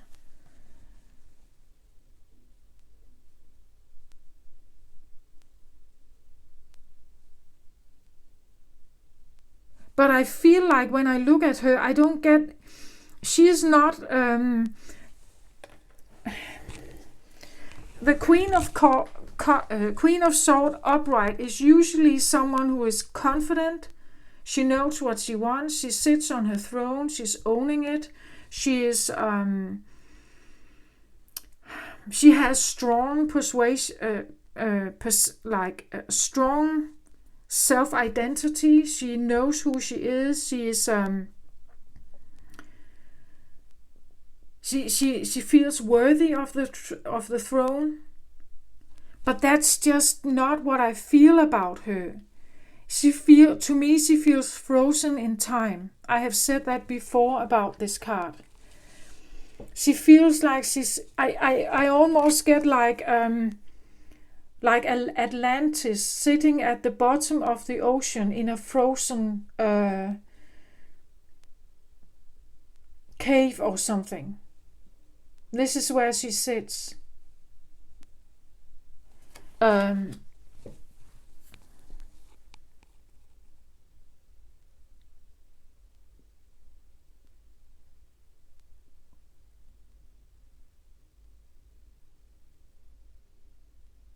I get the Page of Swords and I get the King of Swords. I ask, who is she? And then I get these two cards. She is someone who she could present more masculine, at times childish maybe, but truthful, at times very, this is Aquarius energy, very intelligent, very maybe even rebellious, very I stick to my truth, no matter what you say. Someone who debates, someone who interacts with discussions. And look at how the sword is up here in both cards. Someone who's ready to take up an intellectual debate, an intellectual or speaking their mind, speaking their truth. So this could be how she's acting, how this person is acting. They own the throne they sit in. Sometimes they can act a bit childish. But a part of them, I really feel like they don't trust. They don't.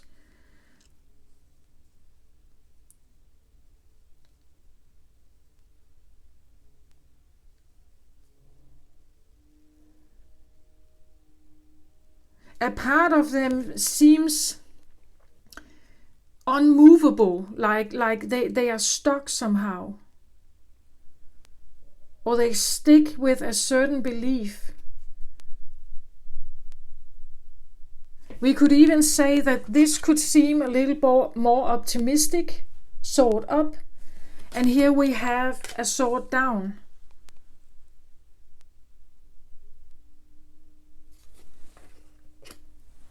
But maybe they show up like this, like they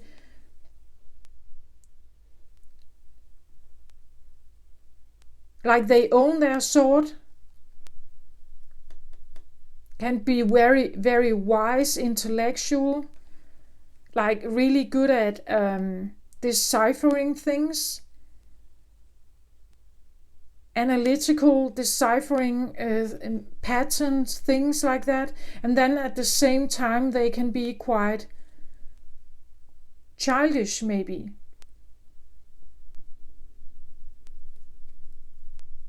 This came up as overall energy, this as underlying. So I asked, who is she? And I get this. She is more childlike inside. Or she feels like a child that is supposed to speak her truth, but she's not doing that. Maybe due to a King of Swords here. It could be like two different frustrating or opposing. Again, these are opposing energies. Page, little, and king in charge, right? Pawn, king.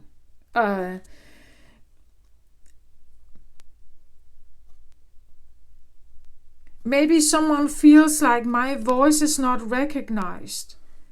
If I speak up, I could potentially actually be in danger because I have experienced an energy like this that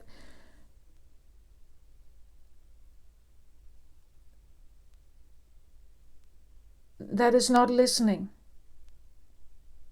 That if these two energies have to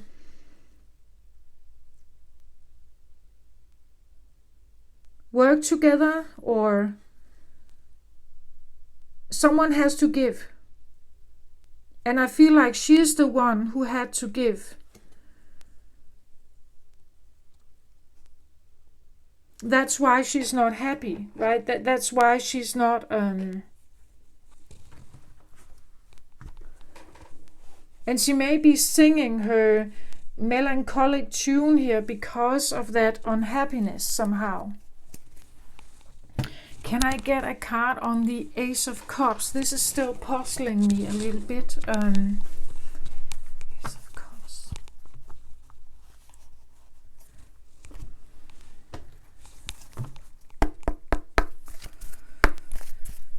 Okay, Ace of Cups, please. Can I get a card on this one? Because it takes me in so many different directions, I feel like.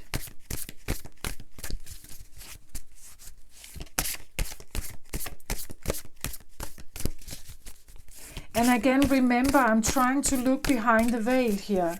Someone not wanting me to, right? Not wanting me to.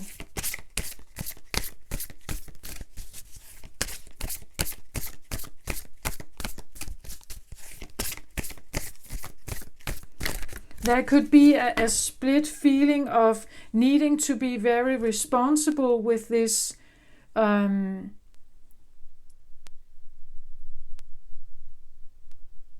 taking over, like owning this,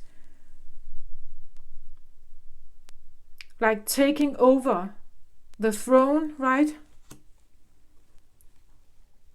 Being very responsible, but actually feeling like a kid, like I don't know how to do this. I'm still like immature, I'm still learning to speak up, I'm still processing.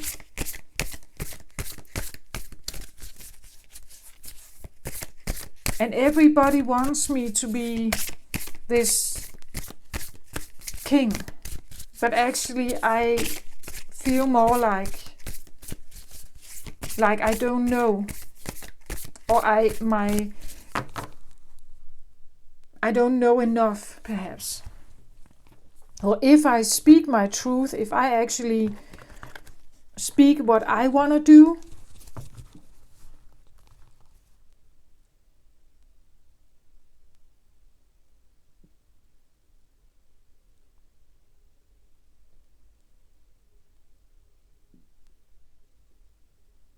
I get the feeling someone is speaking about some kind of grief or guilt here.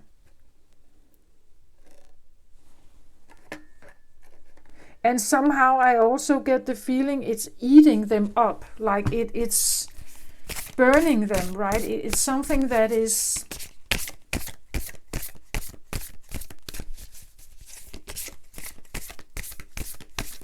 she intrigues me, this Queen of Swords, but she's very closed off, very sad.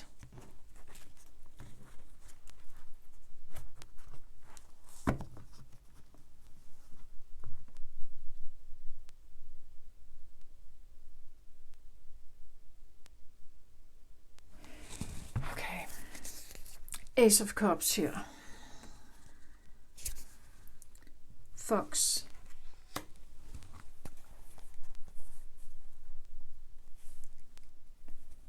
Fox, and then I have Wolf underneath. So interesting energies here. Wolf is, and this is upright, and Fox. Look at the similarity of these two Wolf energies here. Or these two, how look-alike they are here.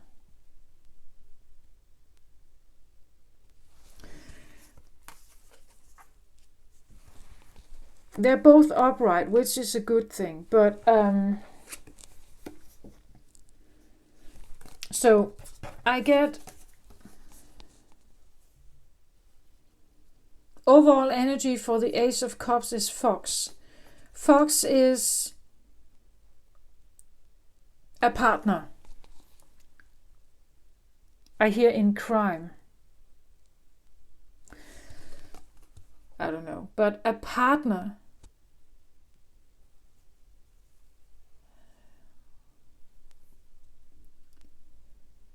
Actually, what I got, my first response when I saw these two cards were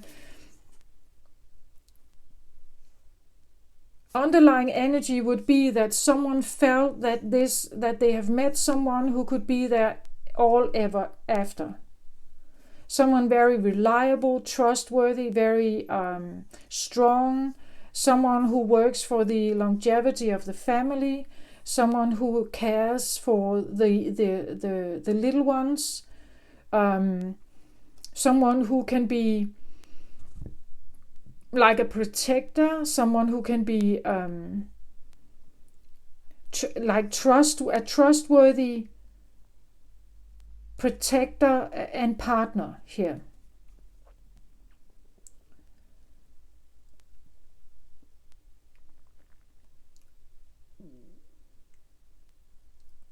It could have been someone who was very beautiful, I want to say they could have had this magnetic, and like a magnetic eye contact. Something about the eyes. They could have been very beautiful, like beautiful hair. And look at like the aura about this one, like a golden aura about this one. Like an ideal partner. The fox can be seen like that, like an ideal partner. Like the perfect soulmate, the perfect... let me have the book here. I can read for you, but it's like this perfect, or maybe not perfect, but a beautiful partner.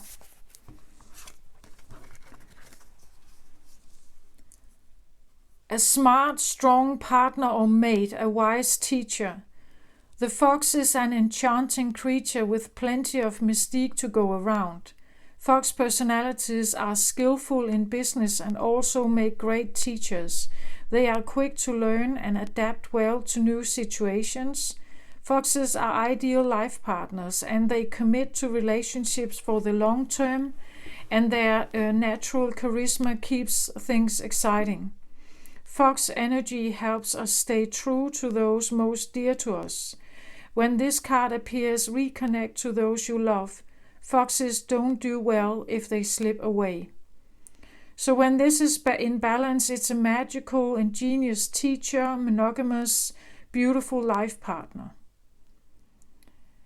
But if this is out of balance, though, it becomes a sneaky energy. They are unsure of their own identity, and they don't know, don't have direction in life.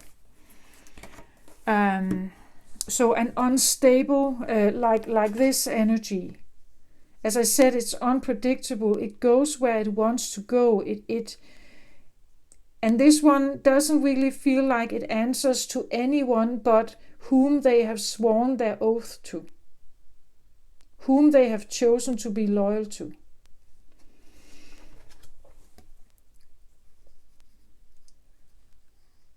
I feel like this Queen of Swords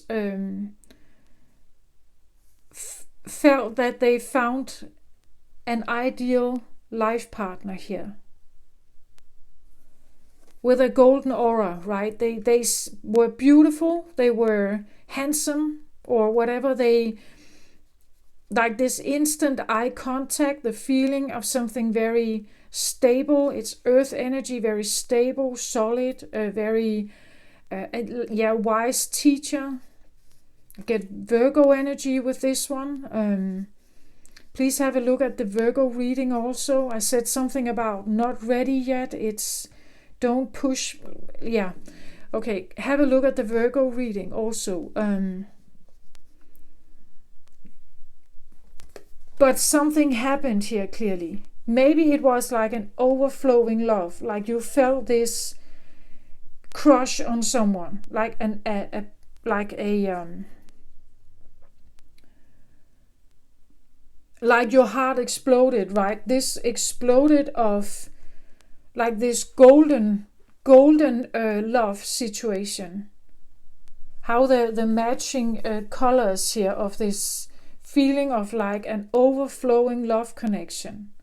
A soulmate. This is the one, right?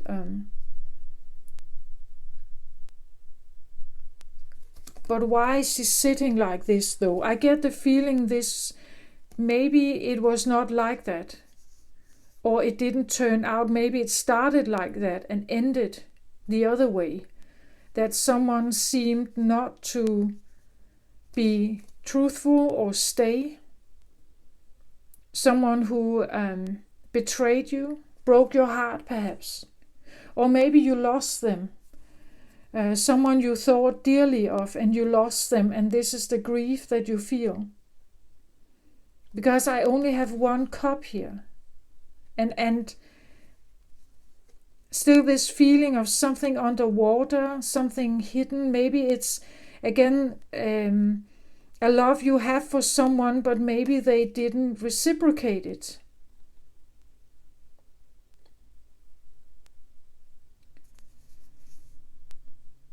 right? Maybe they didn't reciprocate it.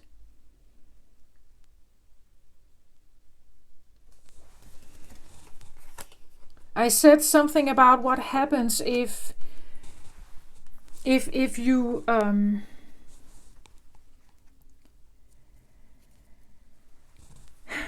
what happens if you get rejected by someone you feel an overflowing love for?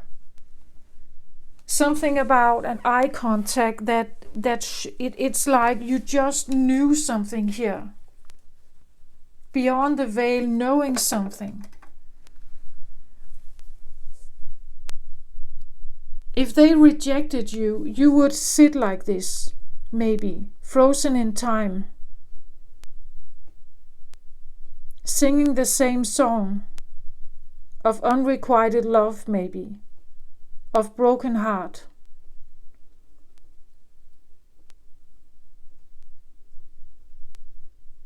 Unable to move.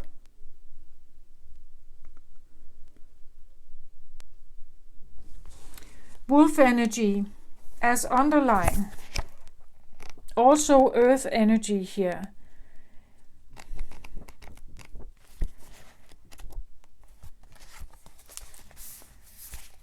Wolf energy is a guardian of the family and tribe. It talks about activism and ritual. The wolf's mission is to uphold the well-being and longevity of the pack. Healthy wolf energy expresses itself through activism, mentorship, humanitarian efforts or teaching, religious or political studies. The wolf gets into trouble when it assumes that every member of the tribe must follow suit. This includes children walking in their parents' footsteps. Although it will surely be uncomfortable at first, practicing tolerance helps balance out agitated wolf energy. Contemplate the following. Embrace all and exclude none. So you see, here we have this energy again of someone who they have a lot to give to the family, and they feel like everything they do it for the family, and they expect maybe the children to walk in their footsteps.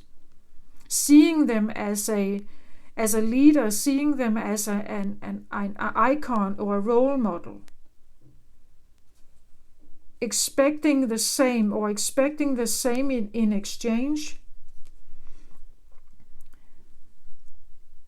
So when this gets out of balance, it can become very judgmental. It can become domineering. It can become controlling.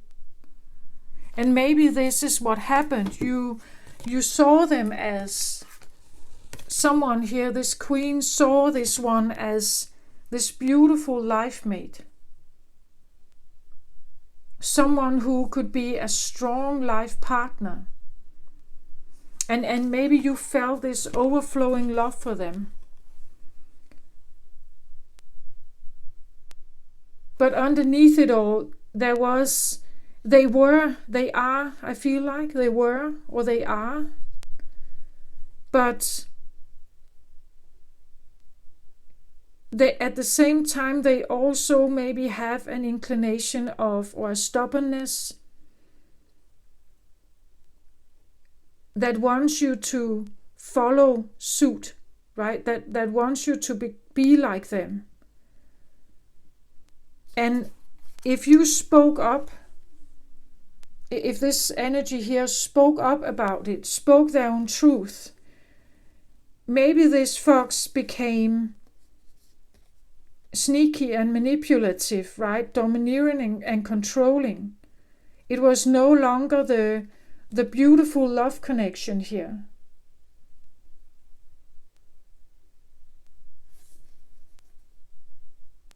I think this queen realized this, and it broke her heart. I think that's it, that something changed.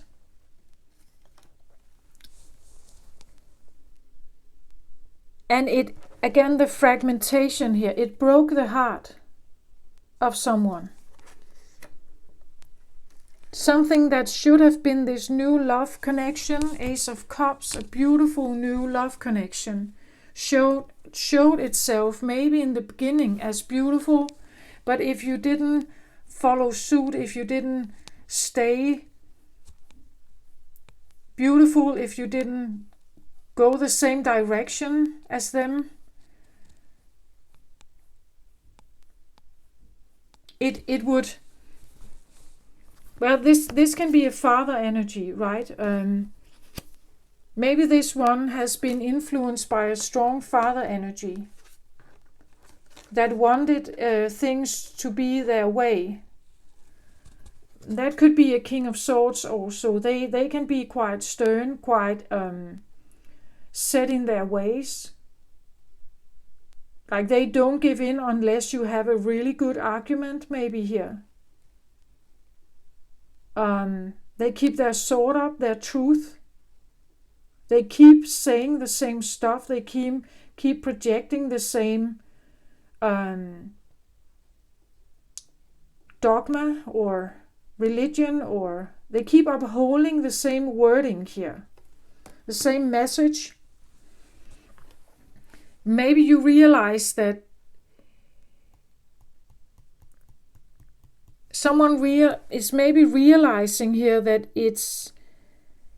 that's why I'm somehow stuck here. Or at least over here, I feel like someone has the compassion for that. They see this, I think. They know it. But the person you're dealing with, or the energy you're dealing with, they don't want you to know, I think. They feel like you overstep their boundaries, like you have crossed a line. It's like you have taken off their mask without their acceptance. And now you see something here. But they don't want you to see, I think. And the anger is like a defense mechanism. We even see how this can be the feeling of angry, like an anger.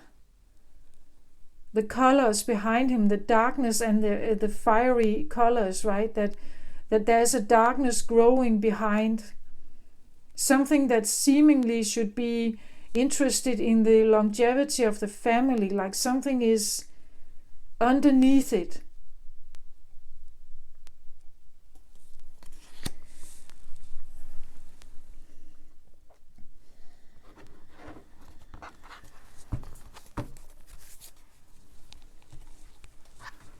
Can I have a card of this Ace of Swords here? Someone is clearly wanting to bring some shine to this, some light to this, some beauty to this, or some like let me help you carry these burdens.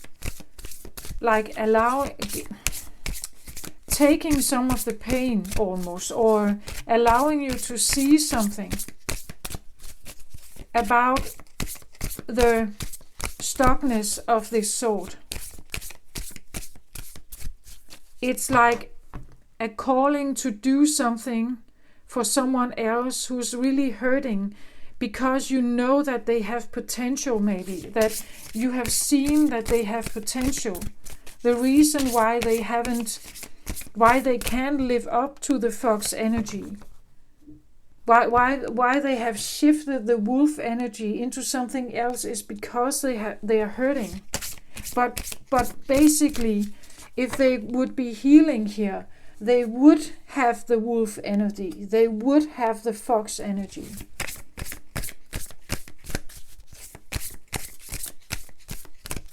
And it would be possible to, or at least maybe that's what the calling wants you to do, that you feel that you should help heal them or help them see something. Bring a truth to them here.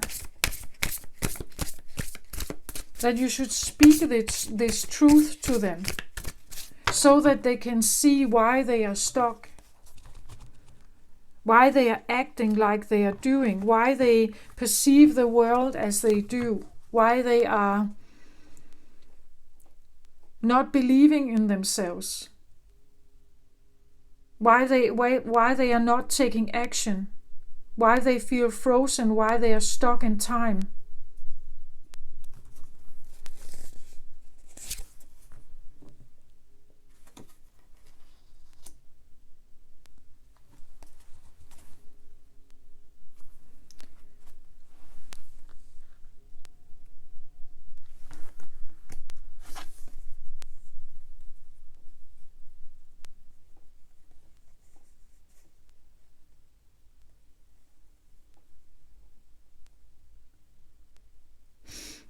So I get the Laum here. When we look at the card, just the card, we see how someone is sitting here, turning their back and sitting on something here.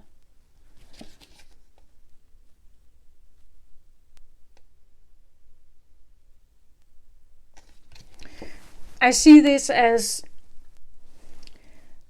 like roots somehow. But we have a face here. I feel somehow they look a bit content. Someone is sitting, kneeling here. Look at how the wings are torn here.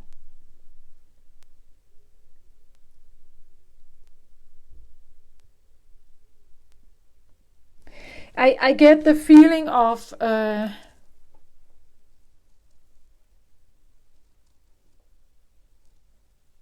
like someone has been trying to fly here, following their air element, trying to fly, right? They have tried to fly. Sword is air element. They have been trying to fly here on their own, following their own perception here, following their own thoughts. But I feel they have been injured, right?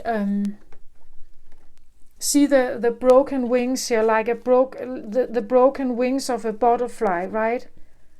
So she can't fly anymore. She feels broken. Her attempt to fly didn't work out. Her wings broke and she is now doomed somehow to stay on ground. And somehow someone feels pleased about that. So what does that mean? Someone gave up on the wings. Someone gave up on a transformation. Someone gave up on freedom. Someone gave up on flying from the nest. Someone gave up their voice. Someone gave up their truth. Someone disconnected from their identity, their true voice, and was somehow doomed to stay on earth with the earth energy here. But an earth energy that seemingly would be a trustworthy, good energy. But I just get the feeling it doesn't fit with a sword's energy, right? It doesn't fit. A sword element is not earthy, right? It's airy, light, where this is more earthy, grounded. This is flying high and seeing things in a different perspective. This is staying on ground and being very grounded. This is quick moving, like a bird, right? This is maybe slower. So I get the feeling someone was maybe, I don't know, forced, but they tried, I feel like, to fly. They attempted something here, but their wings were broken. And now they are kind of, they need to sit here. They need to sit here.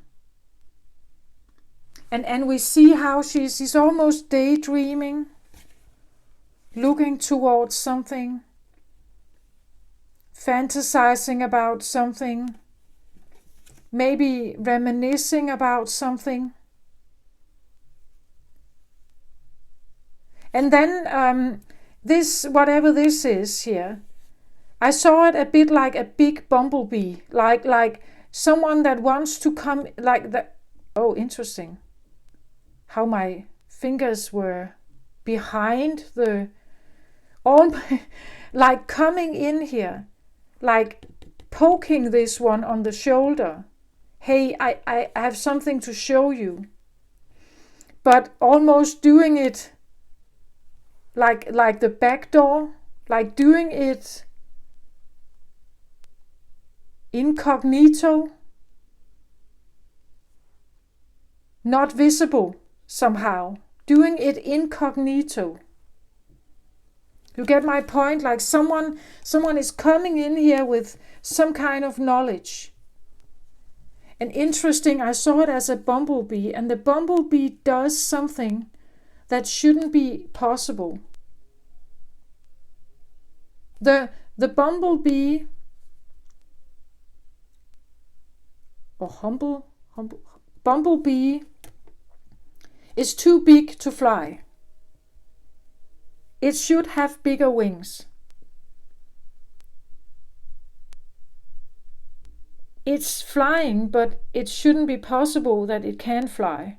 But it doesn't know that, so it's doing it anyway. So physicists would say that this is not possible, but it's still doing it. So this is someone who is doing something they don't know it's not possible, but they're doing it anyway. Where I feel this one has tried something and now has the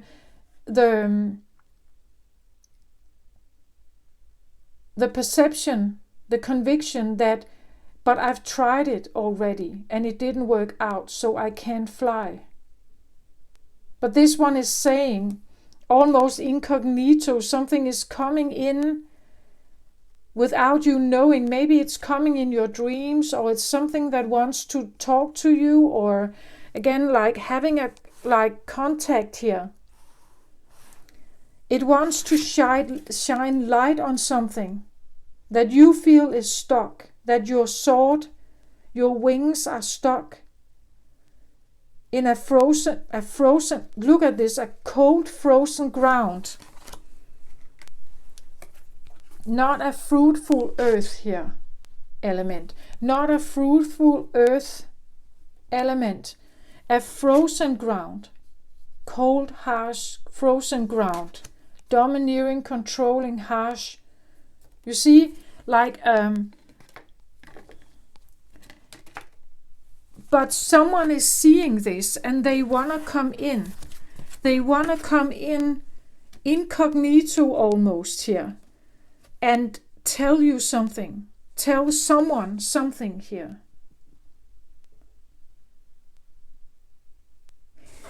This can also be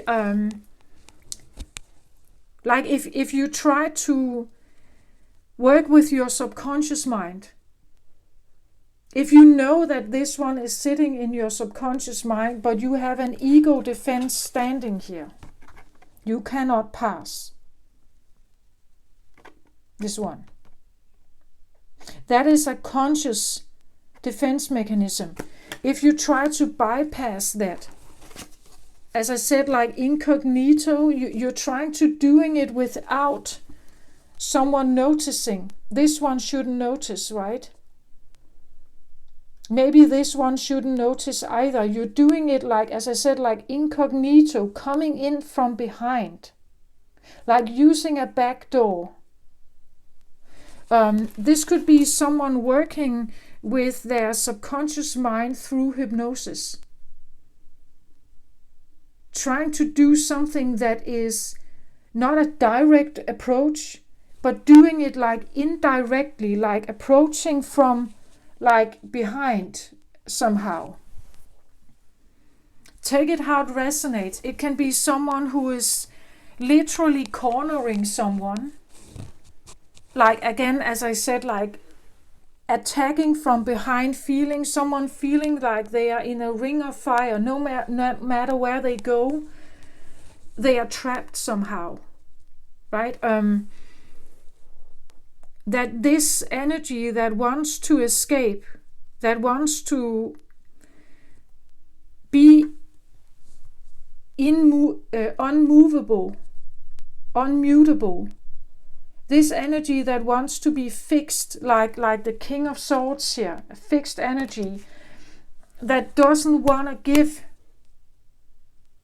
that is standing on what they believe.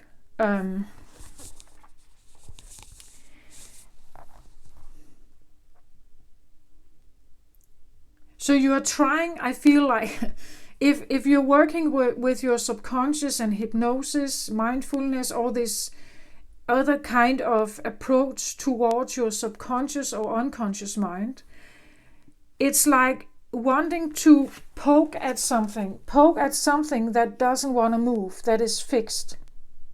It has a fixed conviction that it's broken somehow, that it cannot fly.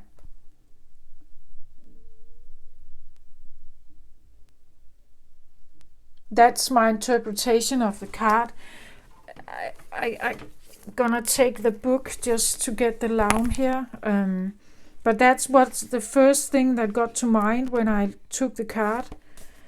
Like someone is staying on Earth because trying to fly is not safe, maybe.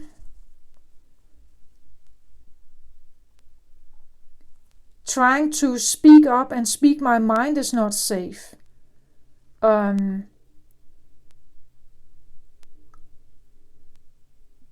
Look at these cards here.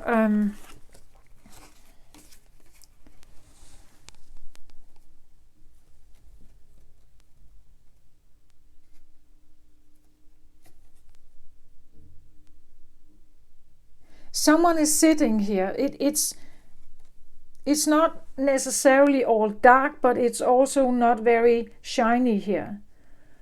Someone's sitting and someone seems quite satisfied with you sitting there, keeping the roots intact, you having broken wings, not making an attempt to fly or speak or sing or move or whatever.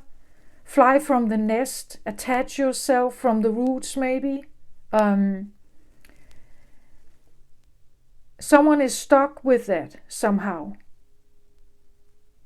And here see someone who is guided by the light, by their own star, by Aquarius energy, by their own voice. She's also sitting on Earth, but look at how the stars are flying around her, how she's spreading this, she's blowing this into the ether here, and the blossoms are here. She is facing us, being truthful, open. She's telling her truth here. This one is denying her truth, showing us the backside here. Broken wings.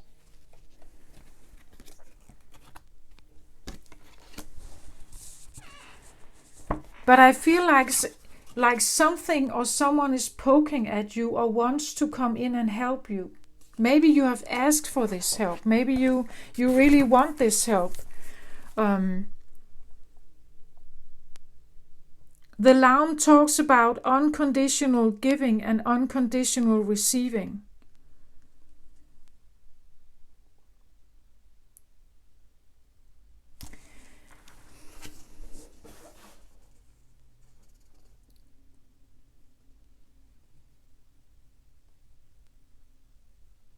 It's not easy to receive something if you have your back turned. Right? Again, the same thing here. It's not easy to take the sword out of the icy ground here if you don't trust that you can, right? It's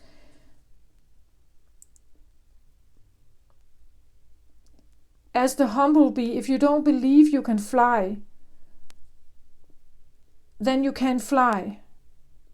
But maybe it's all a perception thing that you can take off, that you can release yourself, that you can break this bond, or you can release yourself from this sorrow, this grief, or maybe an attachment to a parent, maybe an attachment to an entire family dynamic, an inheritance or something. That you have the ability to change that. But as long as you believe you're broken or you have no wings to fly, as long as you believe that, you will not fly.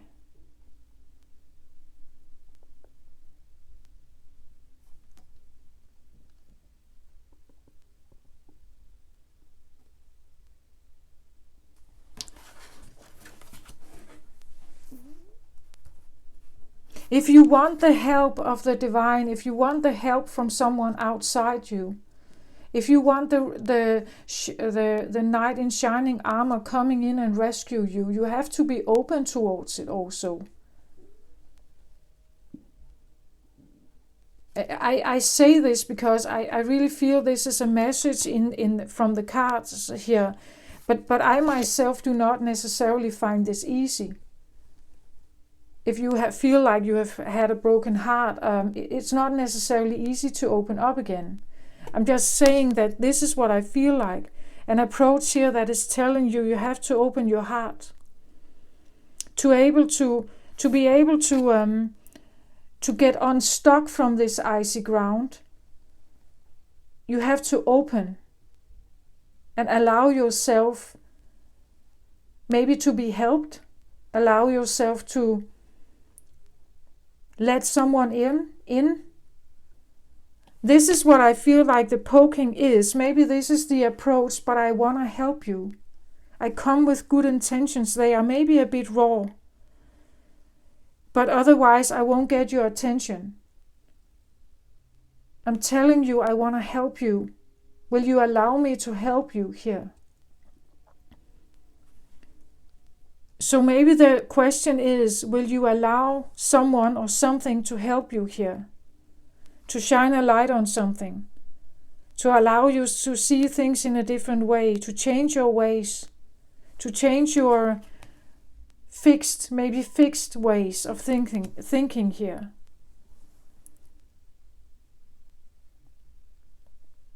Because right now they are stuck. Right now they are frozen in time. You can't move. You're stuck somehow.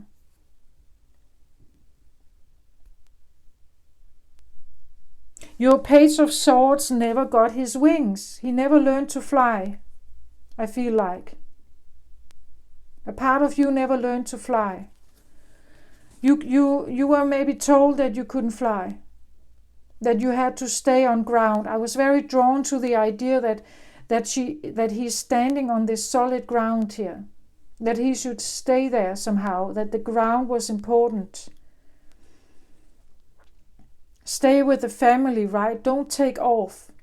Don't go in your own direction. Don't follow your own fixed ideas.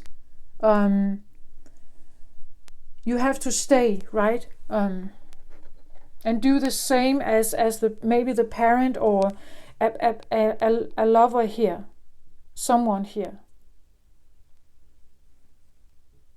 And you not being able to be the person you are over here, it crushed your heart, I feel like. It fragmented. And it has brought about some kind of guilt and grief and shame maybe. And as long as you stick with that, it's like you can't release yourself from the earth here, from the roots.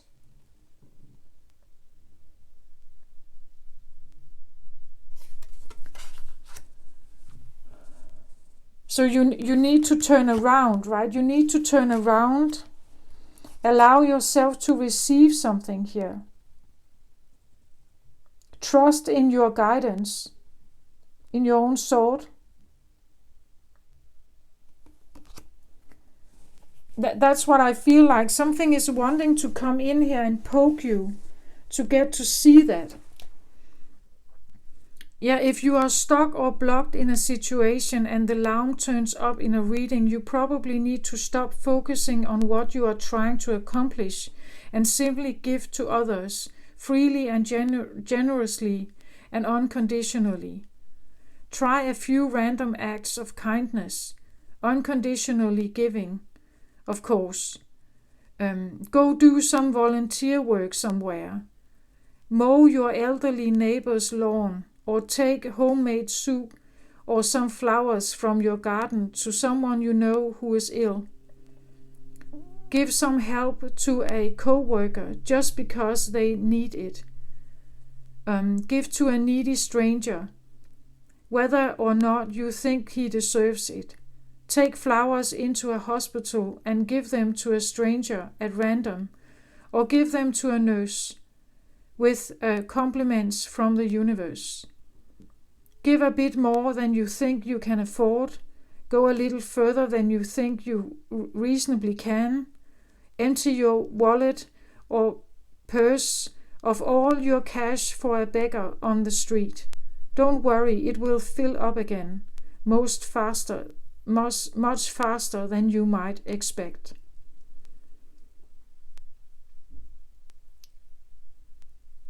So, there is something about not trusting in the idea that if you give something unconditionally, the universe will return it to you. Maybe not from the exact same source, but from somewhere else. And it's trying to poke at you here. Something is trying to want to show you something about this. Maybe by their own example, they come in and try to offer something. Maybe unconditionally trying to offer something. So by their example, they are trying to offer something for you to understand that love is not, maybe not necessarily to be understood as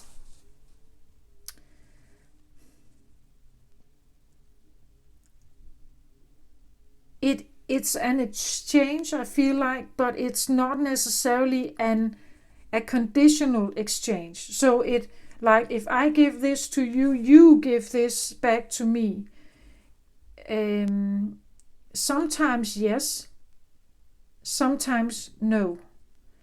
But maybe you will receive help or support from somewhere else. But if you don't believe in it, if you restrict yourself, if you choose not to trust,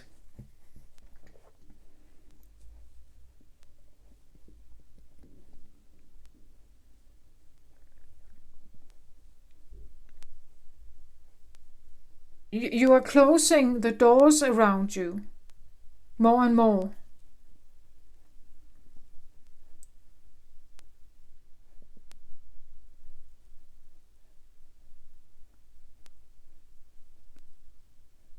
Yeah, you're closing the doors around you more and more. And something or someone is trying to tell you this.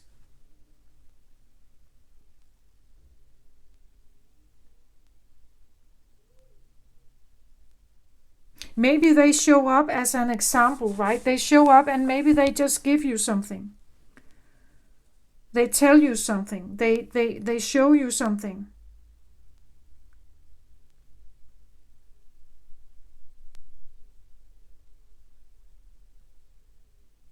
Again, like incognito, maybe they are anonymous. Maybe they give you, maybe they send you a letter, but it's anonymous. I said, it's like, I did this with my fingers, like I actually wanted to do this, like it wants to poke you, it wants to fly to you, give you something. But because your back is turned, it doesn't want to like overwhelm you, maybe. It doesn't want to like expose you or anything. Maybe it comes in like a little bit incognito, or through hypnosis, through dreams, through, it doesn't want to frighten you, it doesn't want to scare you. It wants to help you, and it comes in like incognito somehow. Right?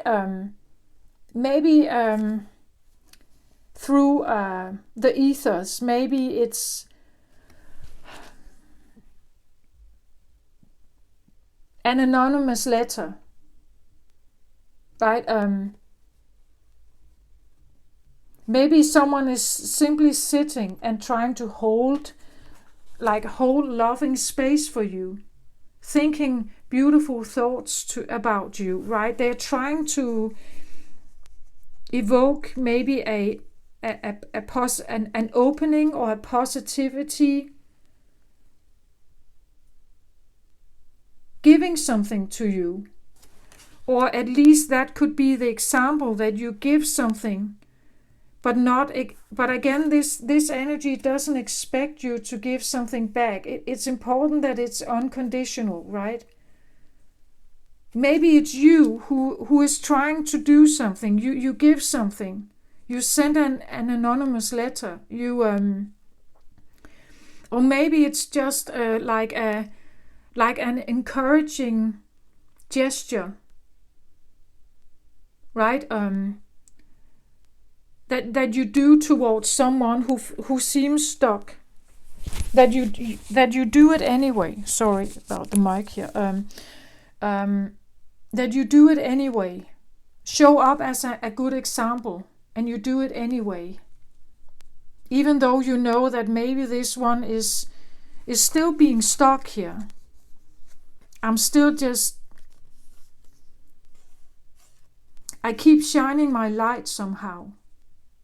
I keep holding beautiful space for someone. I keep trusting that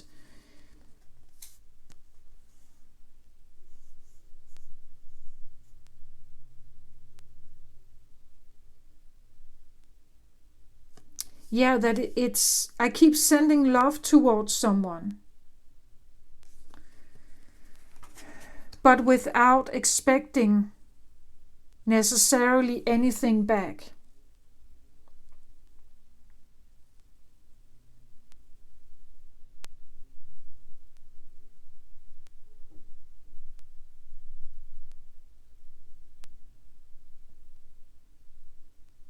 Yeah.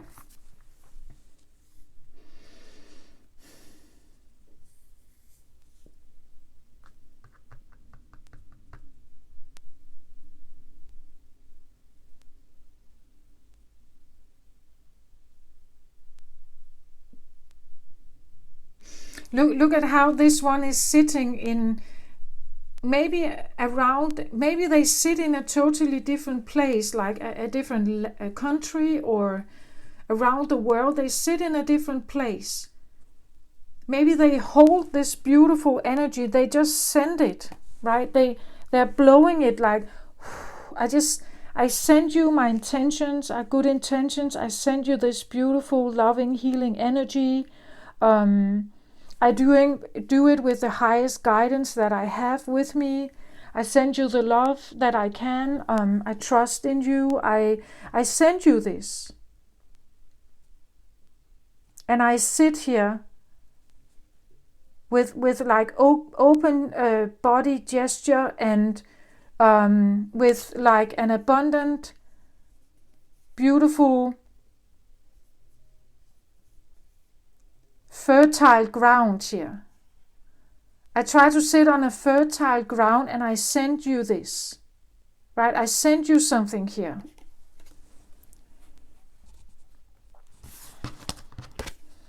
Like that's what this energy wants. I feel like it wants to send something to the stock sword, right? To the stock sword. Or the stock that is frozen in, the sword that is frozen in time. That doesn't seem to be able to move. That is fixed, unmovable, unchangeable. Someone may like choose to do this work anyway. no matter whether they will see a result of it. It could even be like a light worker energy here. Someone is trying to put a shine on something, or hold light, or shine on something, even though it feels like a very unmovable energy.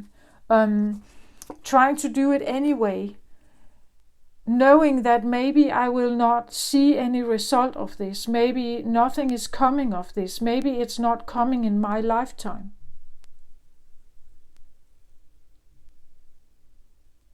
Maybe it's something that needs to be practiced through generations, like a family dynamic change, right?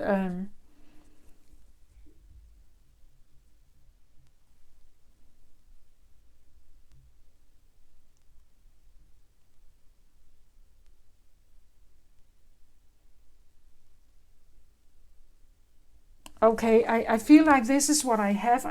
I'm not sure I can get much further with this.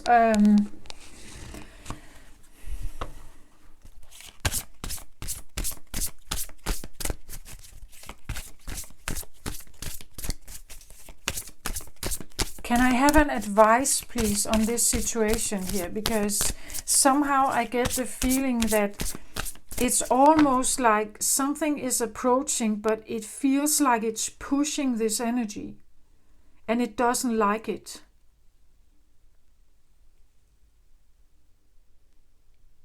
It may even feel like that this energy feels that something is approaching, but they cannot see it.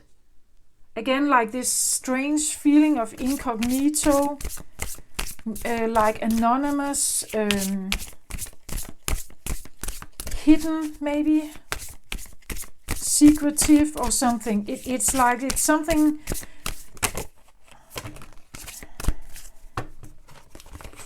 that seems like it's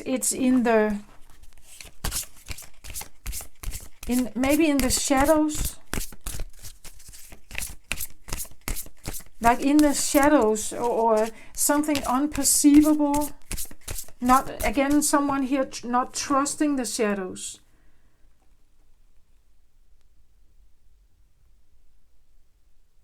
Not trusting to go there.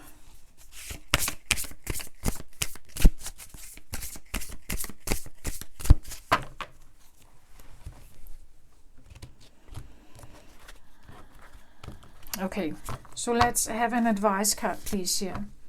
Himself.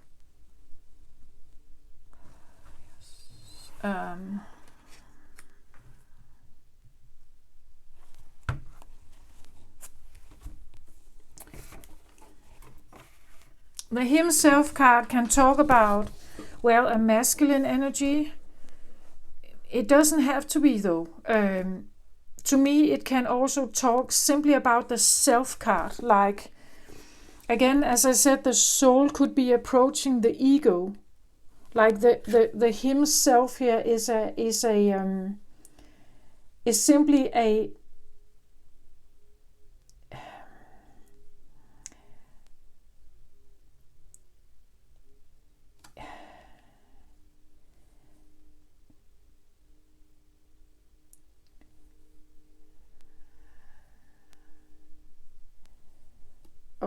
different things are coming in.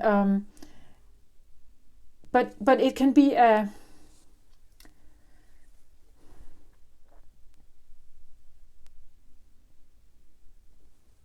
how can I say this? Like it's well,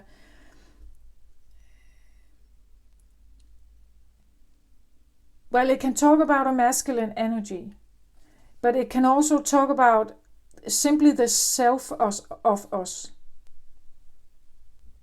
So the self, not the ego, but the self.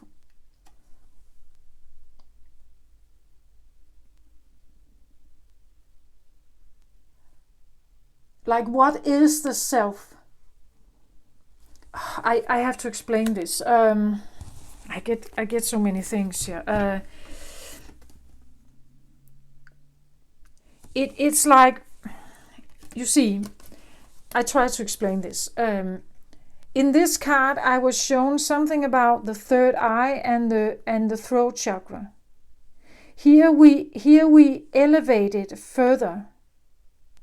So a throat chakra, heart throat chakra, with crown chakra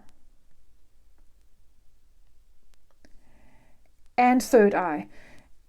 It's like there is an element here of the crown that has not been taken into consideration, I think. That has not been taken into consideration. Maybe a feminine energy sees something clearly and wants to approach a masculine energy here.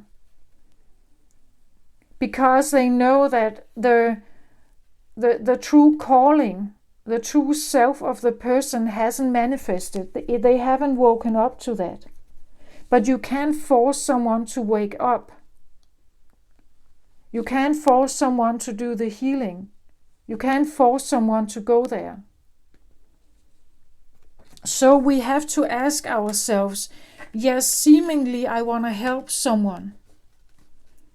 But am I actually just wanting them to follow my footstep? My calling? Am I wanting them to do as I do?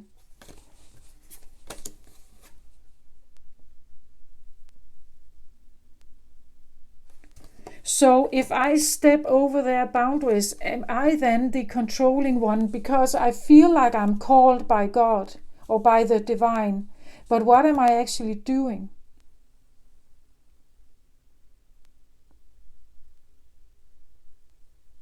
I perceive it as in the name of God. I feel like it's a calling. I feel the urge in my heart or in my throat to go towards it.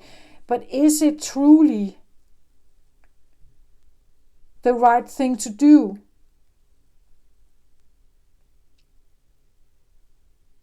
Am I serving myself somehow here? Am I serving my own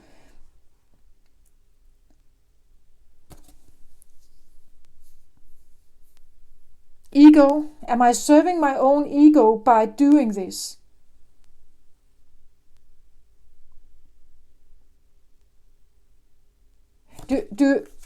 I hope I say this in a way that it can be understood.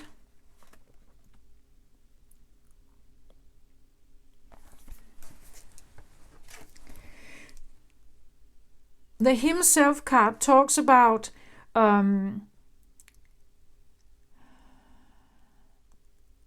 it says here, when the Himself card appears in a spread, he not only indicates that a great amount of energy is present in the reading, but he also strongly energizes the fairy cards around him. Everyone he touches becomes more of whatever it is. More alive, more vigorous, more powerful, more awesome, or more awful. This card in a reading can indicate great vitality, victory, or triumph, confidence and power. There is leadership, an ability to command, steadfastness and integrity, wild power held and channeled for the good of all by will. By will. Both of these energies have wills. One seemingly wanting to go in one direction, one seemingly wanting to not to. Or not be open to it. So it's like there is potential for good in this. But again, it's a Jupiter energy, Father Jupiter energy here. It enhances, magnifies something. The advice card. This is an advice card. Maybe you need to magnify something. Maybe the Jupiter Father Son energy here is appropriate in this situation. Maybe you need, this could even be like God energy, right? Maybe you need to trust in God. Maybe you need to allow that energy in to help transmute something. but I feel like it has to be in with an ethical approach here. Because again, the will behind, the intent and the will behind this approach here is determining whether this is good, positive, strong, or whether it is becoming repressive or awful, domineering, controlling. So the will behind it, what is it you are serving? What are you serving? Either of them, what are they serving by what they are doing?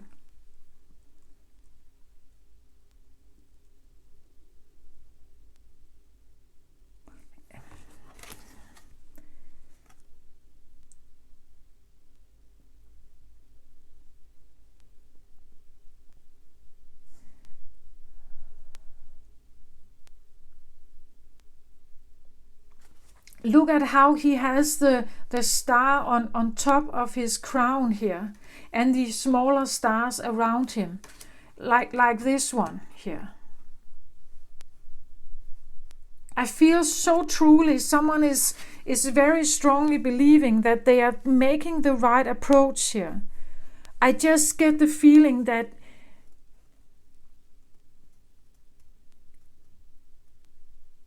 it's almost like, what would God say? Like, what would God say to your attempt? To your will, the thing you're trying to do. Have you spoken to God about this? Are your intentions truly good here? Or are you trying to prove something? Are you trying to make someone do your way? I don't know. I just get this. Yeah, what would God say about this?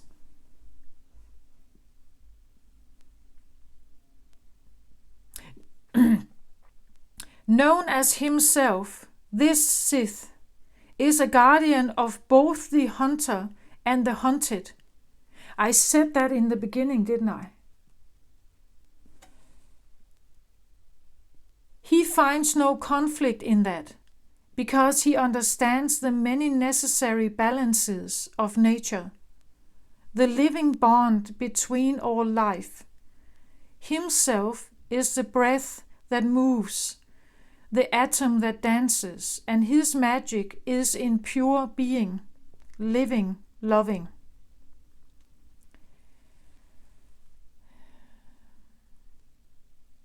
Angus Journeyman and the Master Maker have the magic of doing, of the creation of things. That is a masculine energy. The Bright Mother has the magic of manifesting and nurturing, which is a feminine energy. But the Himself card, he has the magic of procreation, of dancing the spark of life into being. His presence brings magic and life into the world, where it is shaped and given form by Earth Mother. He dances as the Bright Mother gives us birth, powering us into the world. He is the Great Father.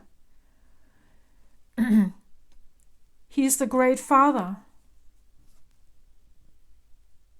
Here again, I get the feeling of God energy. I feel like someone here feels like they are called by God to do something. But the advice card is, have you truly asked God here? The will you're trying to carry out here, on this side, the will you're truly trying to carry out here, the will behind it, because we all have free will. The will behind your calling, what is that? Are you serving the highest good of God, or are you serving yourself?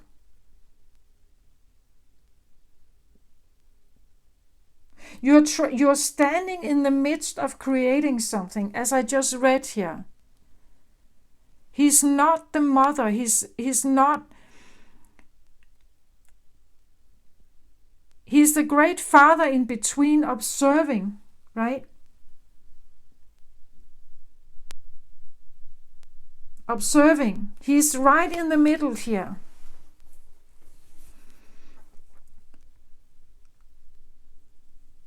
As I said in the beginning, it's like I feel like I could be the observer standing in the middle and balancing some very, very different energies here. Trying to breathe, right? Breathe through this. At the other end of our life, He is the one who dances the great dance of life and death with us.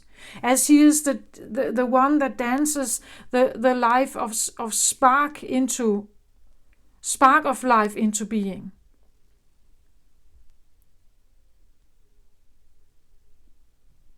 He is the one that stands on the edge.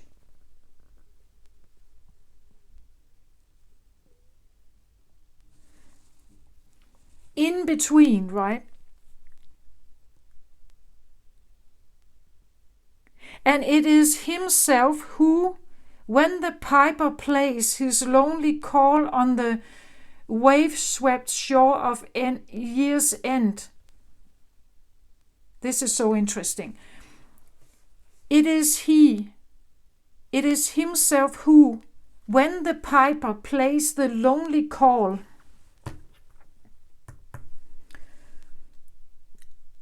on the wave-swept shore at year's end, winter, dances open the gate between the worlds so that the dead may pass beyond. It is also He who is willing to sacrifice Himself when that is necessary for the sake of those who He protects. And look at what's at the bottom.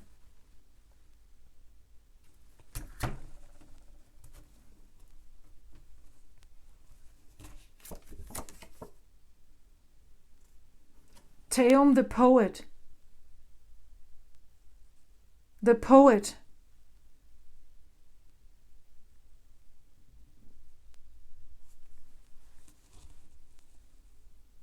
This is someone who works with lyric, right? Someone who works with words, and I want to say someone who makes, like they breathe life into words. They breathe feelings into words. This is a word magician, right? They can, like tunes, can create the most amazing music. This is someone who brings words together, and they can become beautiful, or they can become melancholic, right? They can become there's something about the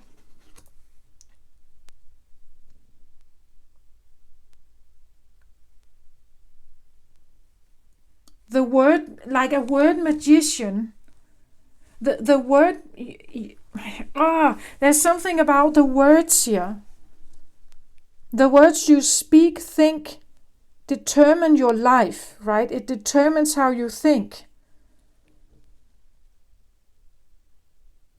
If you allow it to be melancholic, dark, this is what you're creating. I feel like God has no other way to respond to you. With what words you are creating, what lyric, what tune are you creating with your words?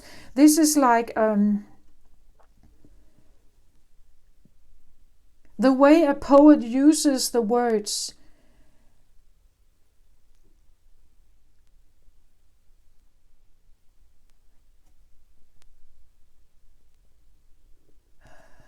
It speaks to our heart. It speaks to the heart of us.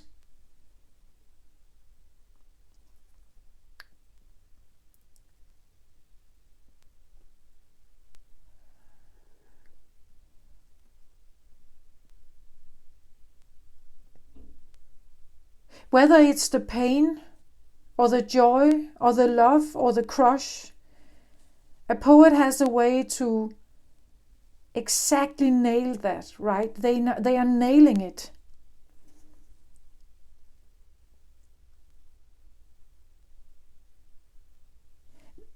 You could have an inner poet and they are nailing it all the time.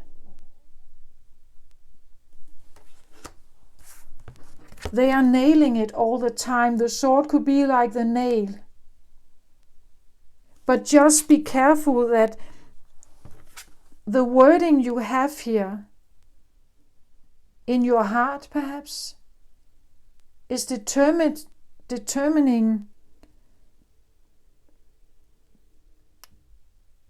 your song. It's determining your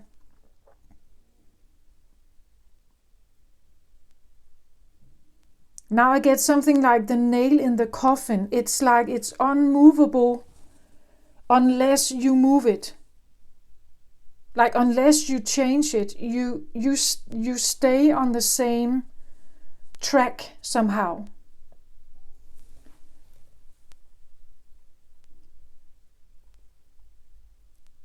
When the piper plays his lonely call at year's end, dances upon the gate between the worlds so that the dead may pass beyond. It's like if you think that you're dying, if you think that you are lost, if you think that you're calling upon him to manifest that. If you think you are at winter's end, if you think you cannot live without this person, that you are dying because of your heartbreak here, if you think that, you're calling upon that energy to manifest.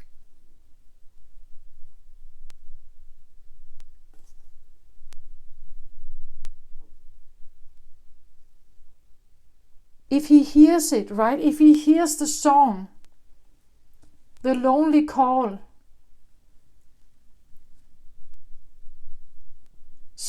like on the wave-swept shore of year's end. To me, year's end represent the end of our life, being maybe elderly, being older,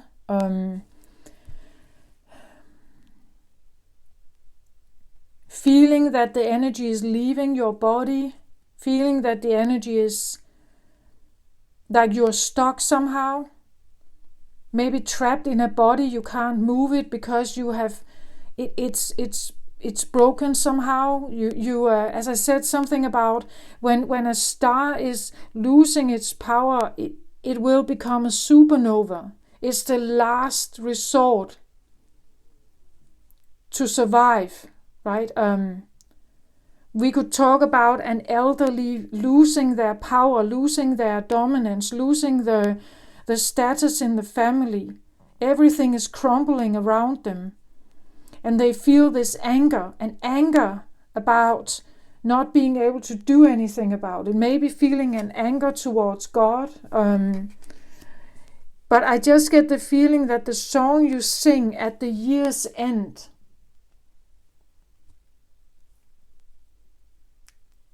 the song you sing will be the one. He will be the one that dances open the gate between the worlds so that the dead may pass beyond. But it's also he who is willing to sacrifice himself. We could talk about Jesus here. Sacrifice himself when that is necessary for the sake of those that he protects.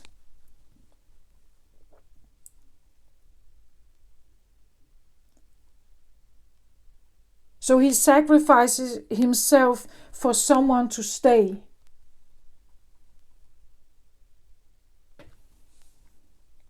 I don't know exactly what this is, but I just, in between those two extremes, his wild yang energy, that's what I feel like fire here, is channeled through humans to benefit tribe and family. Yeah, to benefit it. His family is all of us, human and animal. Shamans draw upon his power, and the best healers channel the balance between his power and the bright mother's nurturing energy. Yeah, we have both here. This is an advice card. We have to get to know this one. I feel like it's an energy that it's residing in you also. It's very, very, very closely connected to your words, I think, Libra. And you are all about love, right, Libra? You are all about love.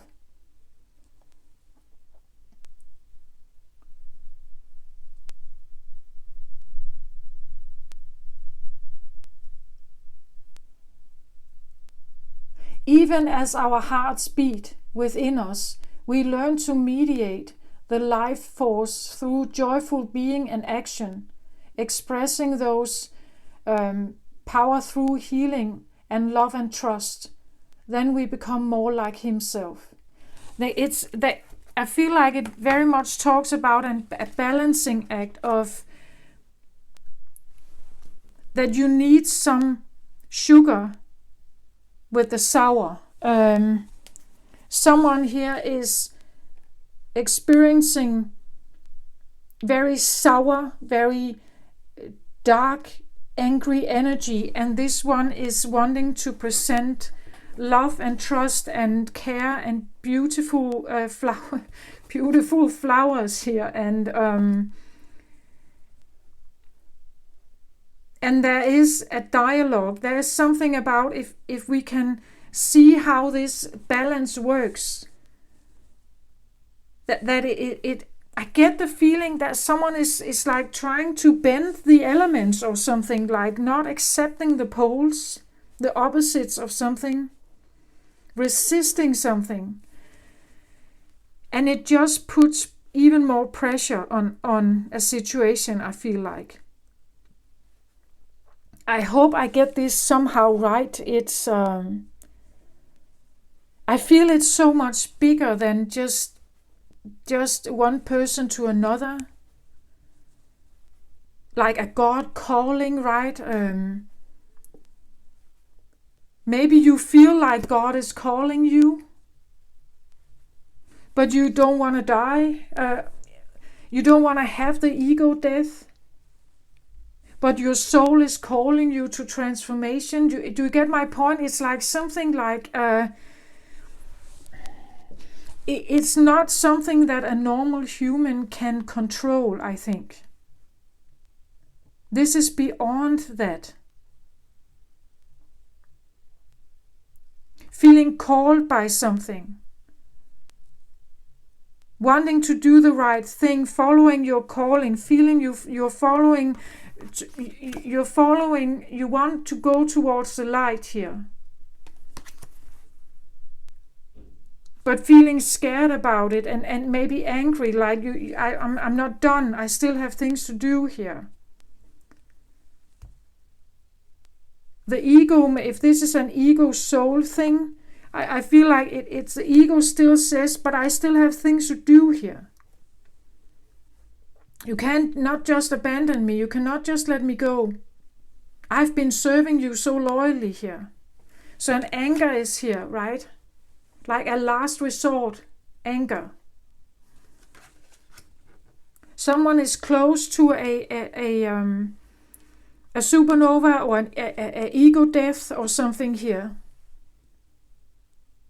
Close to the gate here. Be careful with your words, what you're thinking in the moment.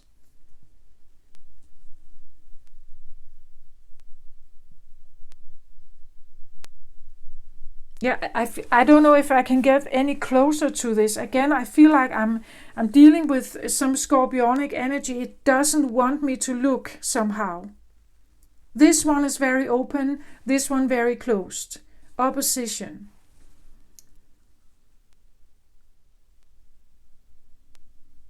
Derailing masks, lies, all this stuff going on over here. They're doing everything they can to get you away. to get you off them, right?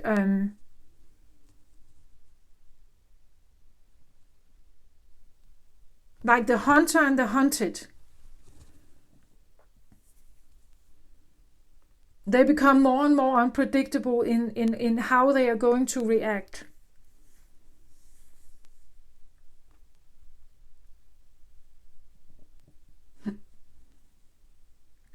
Take it how it resonates. This is what I feel like I have to you.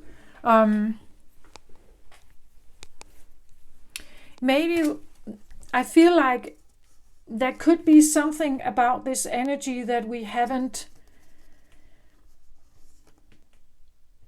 that is not that easy to understand. Masculine, feminine energy, the mother, bright mother. Yeah, this is the mother, the master maker, Urgus journeyman. Like the fool energy is the masculine doer energy. But what is this one then? We could see it as the one that breathes life, a spark of light into being. And then it could be the idea maker, the one that, like a fresh new idea. So the idea comes, and then it blows that idea towards the master maker, towards the journey's anchorman, and then they take the first steps.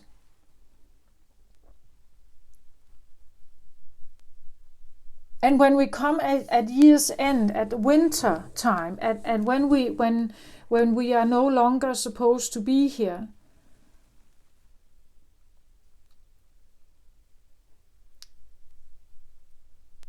this is also the one that comes in.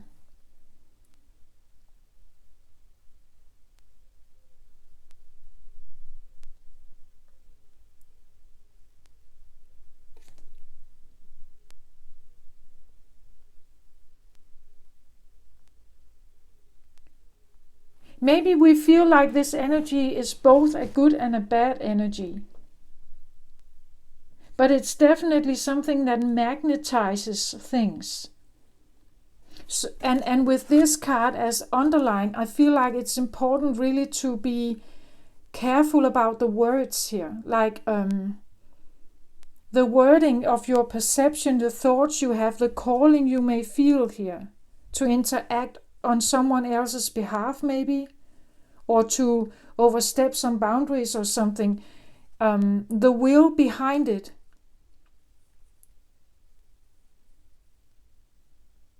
Combined with the words you use,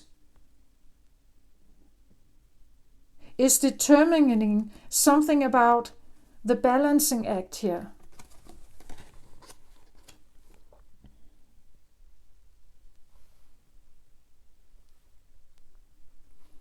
And I'm sure it does. If this one feels very melancholic, and this one magnifies it, you will feel much more terrible. You will feel much more sad. You will feel much more longing, maybe. If this one allows himself to be more joyful,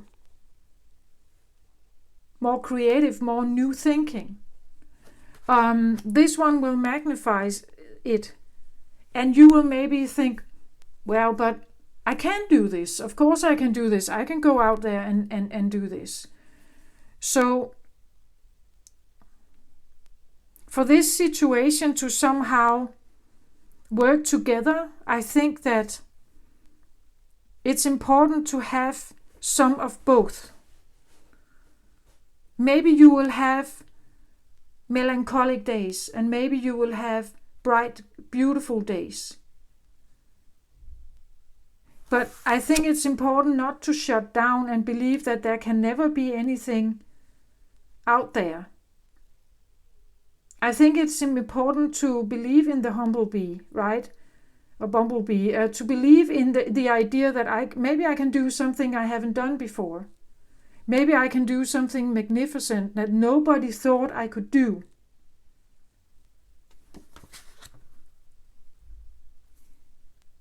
So believe in and sending that away, sending that to the universal realm.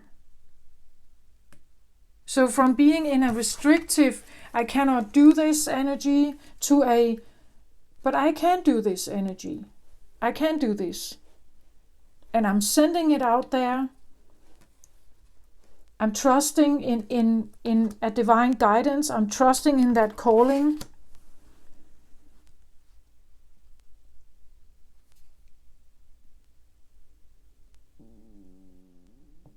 And you have a way to use your will. You can have a will that restricts, that prohibits you from taking action, that freezes you in time, that keeps you stuck. Or you can have a will that says, but I could do differently.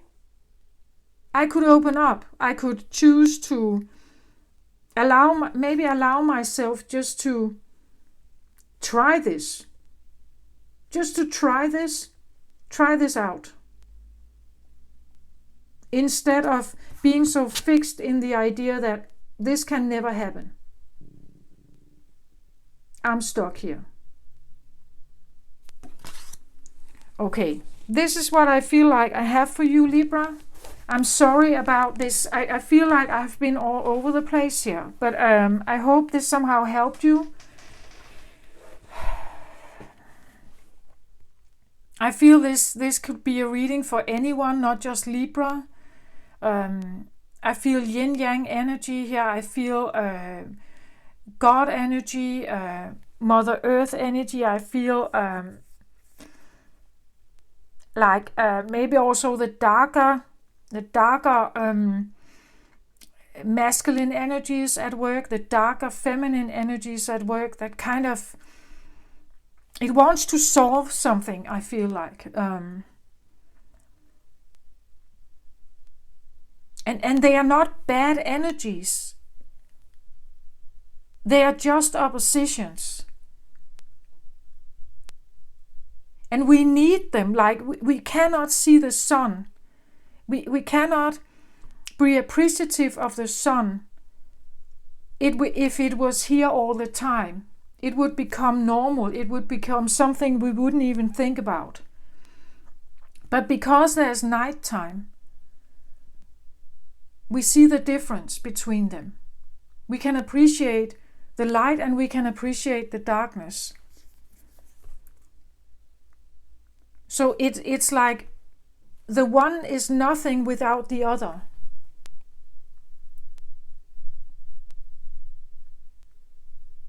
And if we somehow find a balance between them, then we can see some good in the sun and some good in the bad.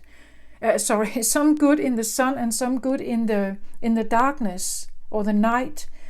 If we can somehow have appreciation for both here, we will be in the middle ground. And therefore your words are important.